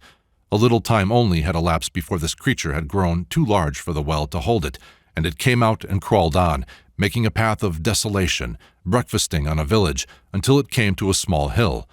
Around that hill it coiled with 9 coils, each weighty enough to make a separate terrace. One may still see this hill with its 9 terraces and be assured of these circumstances by peasants residing near. Having taken up its headquarters on this hill, the 9-eyed monster was in the habit of sallying forth every day and satisfying his hunger by devouring the plumpest family he could find, until at length the people consulted an oracle, some say a witch, others again a priest, and were told that the monster would be satisfied if it were given each day the milk of 9 cows. So 9 cows were got together, and a plucky dairymaid was found to milk the cows and carry it to the dragon. If a single gill of the milk was missing, the monster took a dire revenge upon the nearest village. This was the unpleasant situation which young Lambton found when he returned home from the Crusades. He was now an altered man. He was no longer given to fishing and profanity. He felt keenly that by raising the demon out of the river Weir, he had brought woe upon his neighbors, and he resolved to engage the worm in single combat. But he learned that it had already been fought by several knights and had slain them, while no wounds received by itself availed anything, since if it were cut in twain, the pieces grew together again. The knight then consulted the oracle, witch or priest, and was told that he could prevail in the combat on certain conditions. He must provide himself with special armor, all over which must be large razor blades. He must manage to entice the worm into the middle of the river Weir, in whose waters the combat must take place. And finally, he must vow to slay as a sacrifice the first living thing he should meet after his victory. These conditions having been fulfilled, the knight entered the stream. The dragon, not having received his milk as usual that morning, crawled from his hill seeking whom he might devour, and, seeing the knight in the river, went at him.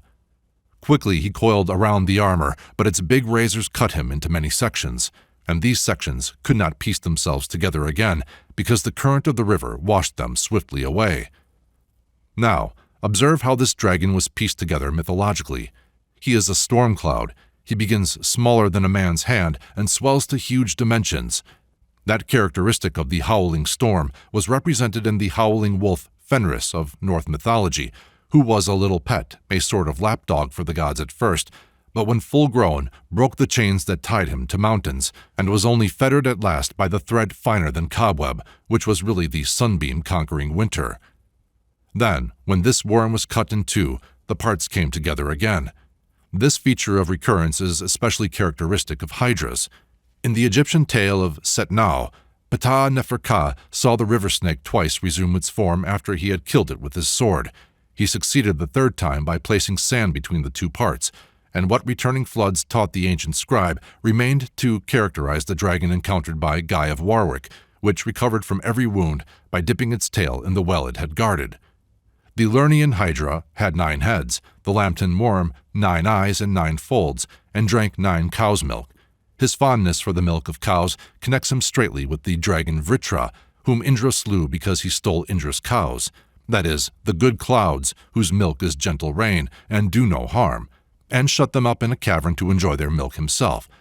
That is the oldest dragon fable on record, and it is said in the Rig Veda that beneath Indra's thunderbolt, the monster broke up into pieces and was washed away in a current of water.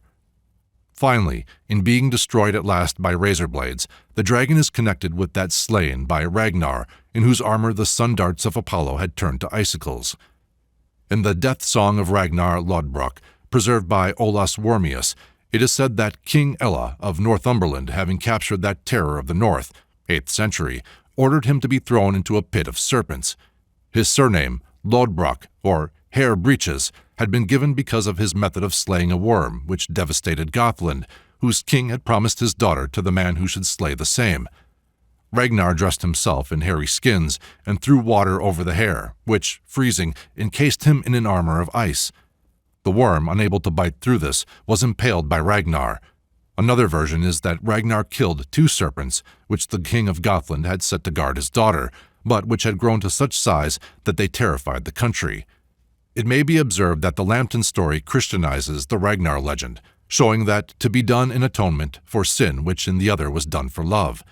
The Cornish legend of St. Petrux has also taken a hint from Ragnar and announces the rescue of Christians from the serpent pit in which the pagan hero perished. The icicles reappear on the slayer of the dragon of Wantley, represented by long spikes bristling from his armor. The knight Lambton, remembering his vow to slay as a sacrifice the first living thing he might meet after the combat, had arranged that a dog should be placed where it would attract his eye, but it turned out that his own father came rushing to him. As he could not kill his father, he consulted the oracle again to know what would be the penalty of non-fulfillment of his vow. It was that no representative of the family should die in his bed for 9 generations. The notion is still found in that neighborhood that no Earl of Durham has since then died in his bed. The 9 generations have long passed since any crusading Lambton lived, but several peasants of the district closed their narrative with, "Strange to say, no Earl of Durham has died in his bed."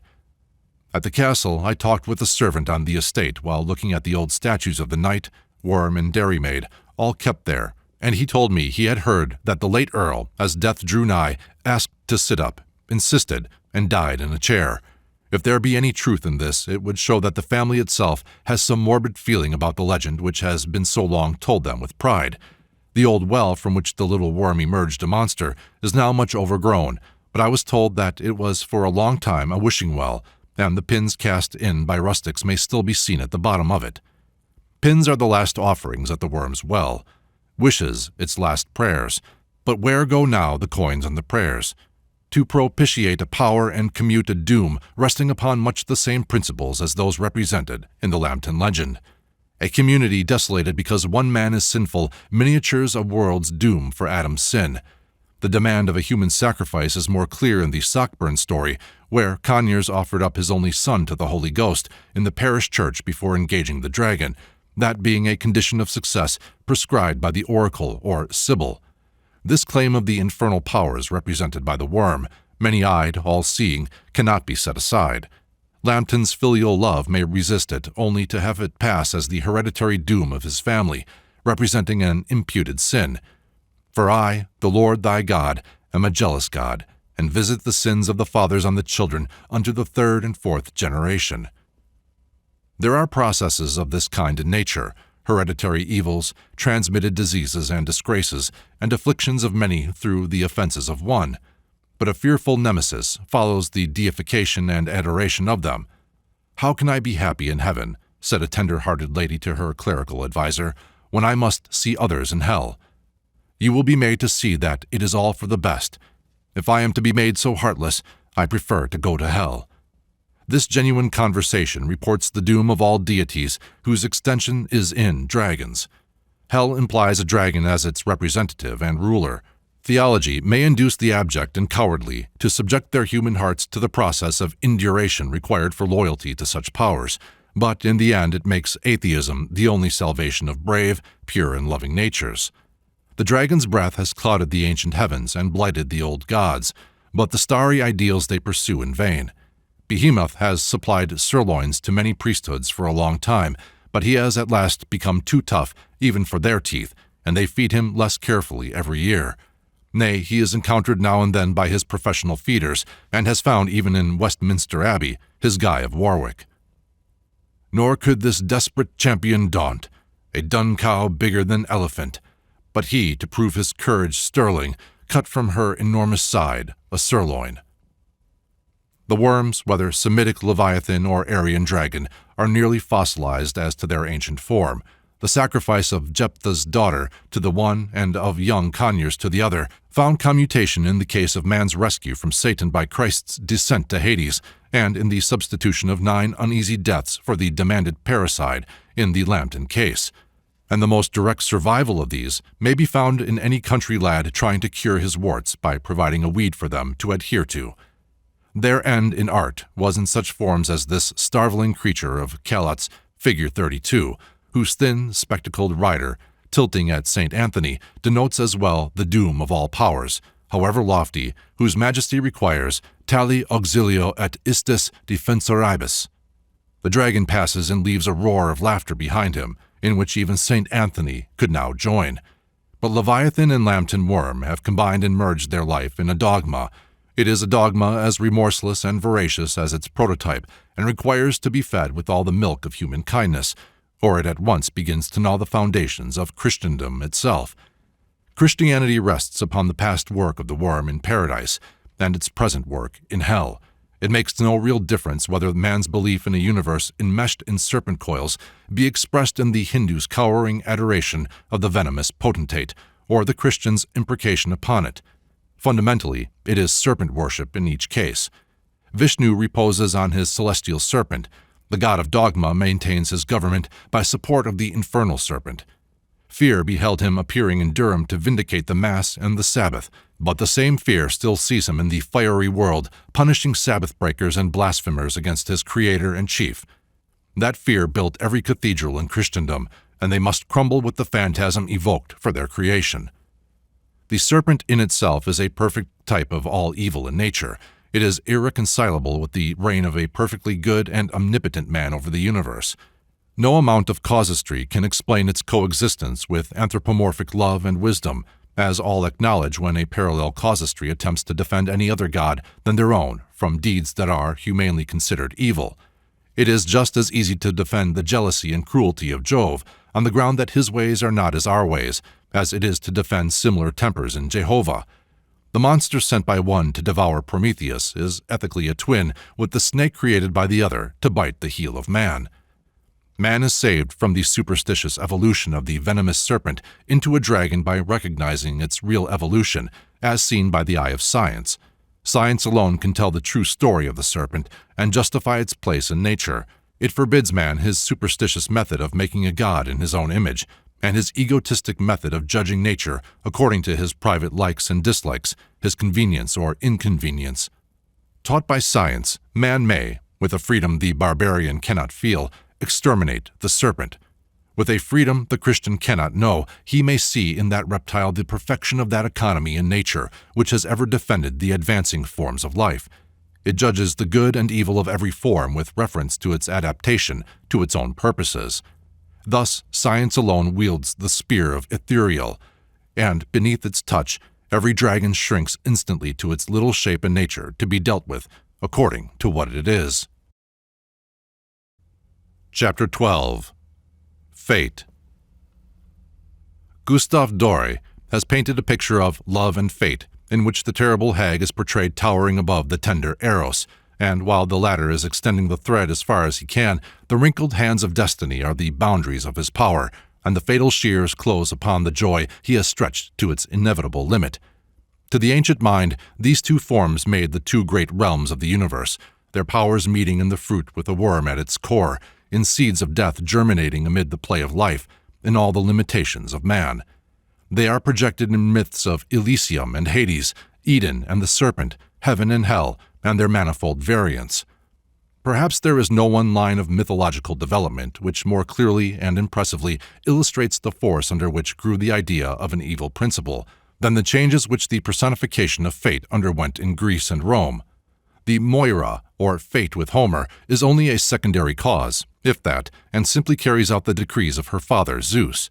Zeus is the real fate. Nevertheless, while this is the Homeric theory or theology, there are intimations that the real awe of men was already transferred from Zeus to the Erinyes. This foreshadows a change of government. With Hesiod we find, instead of one, 3 Moirae. They are no longer offspring of Zeus, but, as it were, his cabinet. They do not act independently of him, but when, in pursuance of their just counsels, Zeus issues decrees, the Moirae administer them.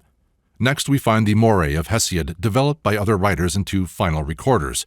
They write the decrees of Zeus on certain indestructible tablets, after which they are irrevocable and inevitable.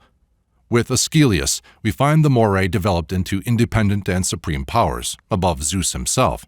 The chained Prometheus looks not to Zeus, but to fate for his final liberation. Chorus. Who then is the guide of necessity? Prometheus. The triform fates and the unforgetting furies. Chorus. Is Zeus, then, less powerful than they? Prometheus. At least 'tis certain he cannot escape his own doom. Chorus. And what can Zeus's doom be but everlasting rule? Prometheus. This ye may not learn, press it not. Chorus. Surely some solemn mystery thou hidest. Prometheus. Turn to some other theme, for this disclosure time has not ripened. It must be veiled in deep mystery, for by the keeping of this secret shall come my liberty from base chains and misery. These great landmarks represent successive revolutions in the Olympian government. Absolutism became burthensome.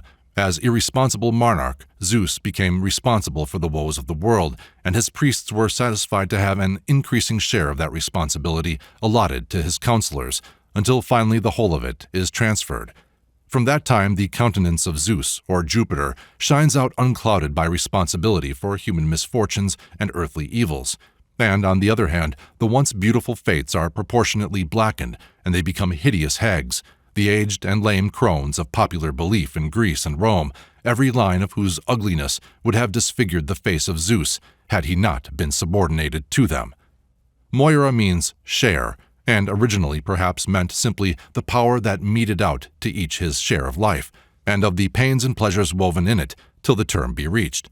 But as the fates gained more definite personality, they began to be regarded as having also a share of their own. They came to typify all the dark and formidable powers as to their inevitableness. No divine power could set them aside, or more than temporarily subdue them. Fate measured out her share to the remorseless Gorgon, as well as to the fairest god. But where destructive power was exercised in a way friendly to man, the fates are put somewhat in the background, and the feat is claimed for some god. Such, in the Prometheus of Aeschylus, is the spirit of the wonderful passage concerning Typhon, rendered with tragic depth by Theodore Buckley. I commiserated too, says the rock-bound Prometheus, when I beheld the earth-born inmate of the Cilician caverns, a tremendous prodigy, the hundred-headed impetuous Typhon, overpowered by force, who withstood all the gods, hissing slaughter from his hungry jaws, and from his eyes there flashed a hideous glare, as if he would perforce overthrow the sovereignty of Jove. But the sleepless shaft of Jupiter came upon him, the descending thunderbolt breathing forth flame which scared him out of his presumptuous bravadoes, for having been smitten to his very soul, he was crumbled to a cinder, and thunder blasted in his prowess. And now, a hapless and paralyzed form, is he lying hard by a narrow frith, pressed down beneath the roots of Etna. And seated on the topmost peaks, Vulcan forges the molten masses, whence there shall burst forth floods, devouring with full jaws the level fields of fruitful Sicily. With rage, such as this Typhon shall boil over in a hot artillery of a never-glutted fire-breathing storm, albeit he hath been reduced to ashes by the thunderbolt of Jupiter. In this passage we see Jove invested with the glory of defeating a great demon, but we also recognize the demon still under the protection of fate. Destiny must bear that burden. So it was said in the Apocalypse, Satan should be loosed after being bound in the pit 1,000 years. And so Muhammad declared Gog and Magog should break loose with terror and destruction from the mountain prison in which Allah had cast them. The destructive principle had its share as well as the creative and preservative principles, and could not be permanently deprived of it. Gradually, the fates of various regions and names were identified with the deities, whose interests, gardens, or treasures they guarded. And when some of these deities were degraded, their retainers were still more degraded, while in other cases, deities were enabled to maintain fair fame by fables of their being betrayed and their good intentions frustrated by such subordinates. Thus we find a certain notion of technical and official power investing such figures as Satan, Ahriman, Iblis, and the dragon, as if the upper gods could not disown or reverse altogether the bad deeds done by these commissioners. But the large, though limited degree of control necessarily claimed for the greatest and best gods had to be represented theologically. Hence there was devised a system of commutation. The demon or dragon, though abusing his power, could not have it violently withdrawn, but might be compelled to accept some sacrifice in lieu of the precise object sought by his veracity. These substitutions are found in every theological system, and to apply them to individuals constitutes the raison d'être of every priesthood. In the progress towards civilization, the substitutes diminish in value, and finally they become merely nominal and ceremonial, an effigy of a man instead of the man, or wine instead of blood. At first, the commutation was often in the substitution of persons of lower for others of higher rank, as when slaves or wives were or are sacrificed to assure paradise to the master or husband. Thus, death is allowed to take Alcestis instead of Admetus. A higher degree of civilization substitutes animals for human victims. In keeping with this is the legend of Christ's sending demons out of 2 men into a herd of swine, which again is referable to the same class of ideas as the legend that followed concerning Jesus himself as a vicarious offering. Mankind in this case being the herd, as compared with the son of a god, and the transfer of the satanic power from the human race to himself, for even a little time being accepted in theology as an equivalent, on account of the divine dignity of the being who descended into hell. It was some time, however, before theology worked out this theory, as it now stands, the candid fathers having rejoiced in the belief that the contract for commutation on its face implied that Christ was to remain forever in hell, Satan being outwitted in this. The ancient Babylonian charms often end with the refrain, "May the enchantment go forth, and to its own dwelling place betake itself." Every evil spirit was supposed to have an appropriate dwelling, as in the case of Judas, into whom Satan entered, and of whom it is said he, by transgression, fell, that he might go to his own place. Very ingenious are some of the ancient speculations concerning the habitations and congenial resorts of demons.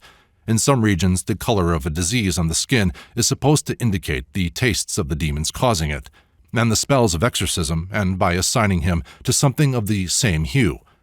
The demon of jaundice is generally consigned to the yellow parrots, and inflammation to the red or scarlet weeds. Their colors are respected. Humanity is little considered in the Eastern formulas of this kind, and it is pretty generally the case that in praying against plague or famine, populations are often found selecting a tribe to which their trouble is adjured to betake itself. "May Nin Sigal," says a Babylonian exorcism, "turn her face towards another place. May the noxious spirit go forth and seize another. May the female cherub and the female demon settle upon his body. May the King of Heaven preserve.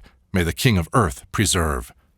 So is it in regions and times which we generally think of as semi-barbarous, but every now and then communities which fancy themselves civilized and enlightened are brought face to face with the popular fatalism in its pagan form, and are shocked thereat, not remembering that it is equally the dogma of vicarious satisfaction or atonement. A lady residing in the neighborhood of the Traunsee, Austria, informs me that recently 2 men were nearly drowned in that lake, being rescued at the last moment and brought to life with great difficulty. But this incident, instead of causing joy among the neighbors of the men, excited their displeasure, and this not because the rescued were at all unpopular, but because of a widespread notion that the destinies required 2 lives, that they would have to be presently satisfied with 2 others, and that since the agonies of the drowning men had passed into unconsciousness, it would have been better to surrender the selected victims to their fate. At Elsinore, in Denmark, when the sea moans, it is said to want somebody, and it is generally the case that some story of a person just drowned circulates afterwards. While the early mythological forms of the fates diminish and pass away as curious superstitions, they return in metaphysical disguises.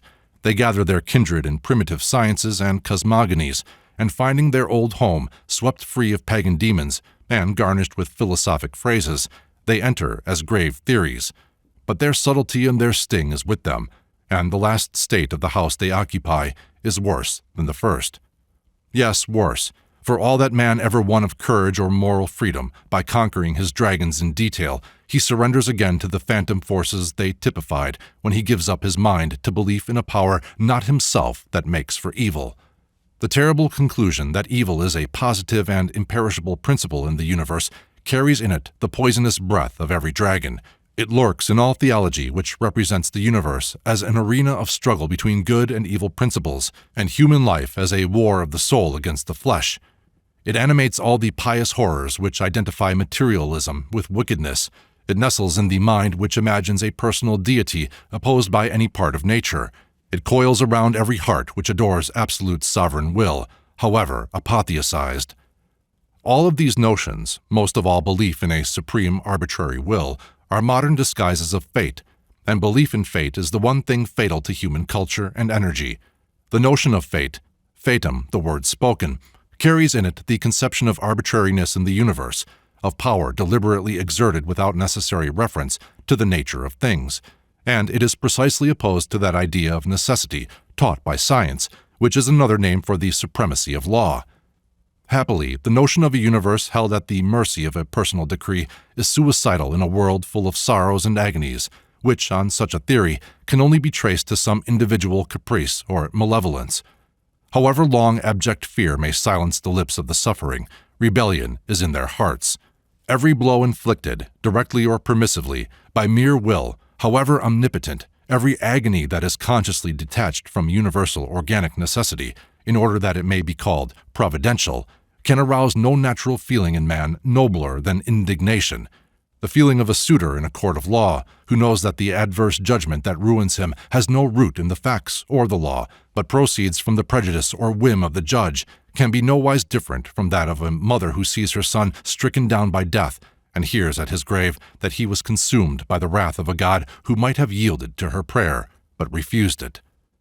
The heart's protest may be throttled for a time by the lingering coil of terror, but it is there, and Christian theologians will be as anxious to protect their deity from it, at whatever cost to his sovereignty, as their predecessors who invented the cabinet of women to relieve Jove from responsibility. Metaphysics, which appear to have developed into the art of making things look true in words when their untruth in fact has been detected, have indeed already set about the task just predicted. Eminent divines are found writing about matter and spirit, freedom and natural law, as solemnly as if this discussion were new, and had never been carried out to its inevitable results. They can only put in Christian or modern phraseology conclusions which have been reached again and again in the history of human speculation. The various schools of Buddhist and Vedantist philosophy have come by every conceivable route to their fundamental unity of belief in God, soul, and matter. In a pessimist visible nature, an ideal invisible nature, and a human soul held in matter like a frog in a snake's mouth, but able by certain mysterious, mostly metaphysical or verbal tactics to gain release and pass into a corresponding situation in the deity. As a king whose son had strayed away from him and lived in ignorance of his father among the Vedas, or wild men, will, on discovering his son, exclaim, "Come to me, my darling son," and make him a participator of the happiness he himself enjoys. Even so will the Supreme God present himself before the soul when in distress, the soul enmeshed in the net of the 5 Vedas, or senses, and severing that soul from pasam, or matter, assimilate it to himself, and bless it at his holy feet. It is too late for man to be interested in an omnipotent personality, whose power is mysteriously limited at the precise point when it is needed, and whose moral government is another name for man's own control of nature. Nevertheless, this Oriental pessimism is the Pauline theory of matter, and it is the speculative protoplasm out of which has been evolved, in many shapes, that personification which remains for our consideration: the devil.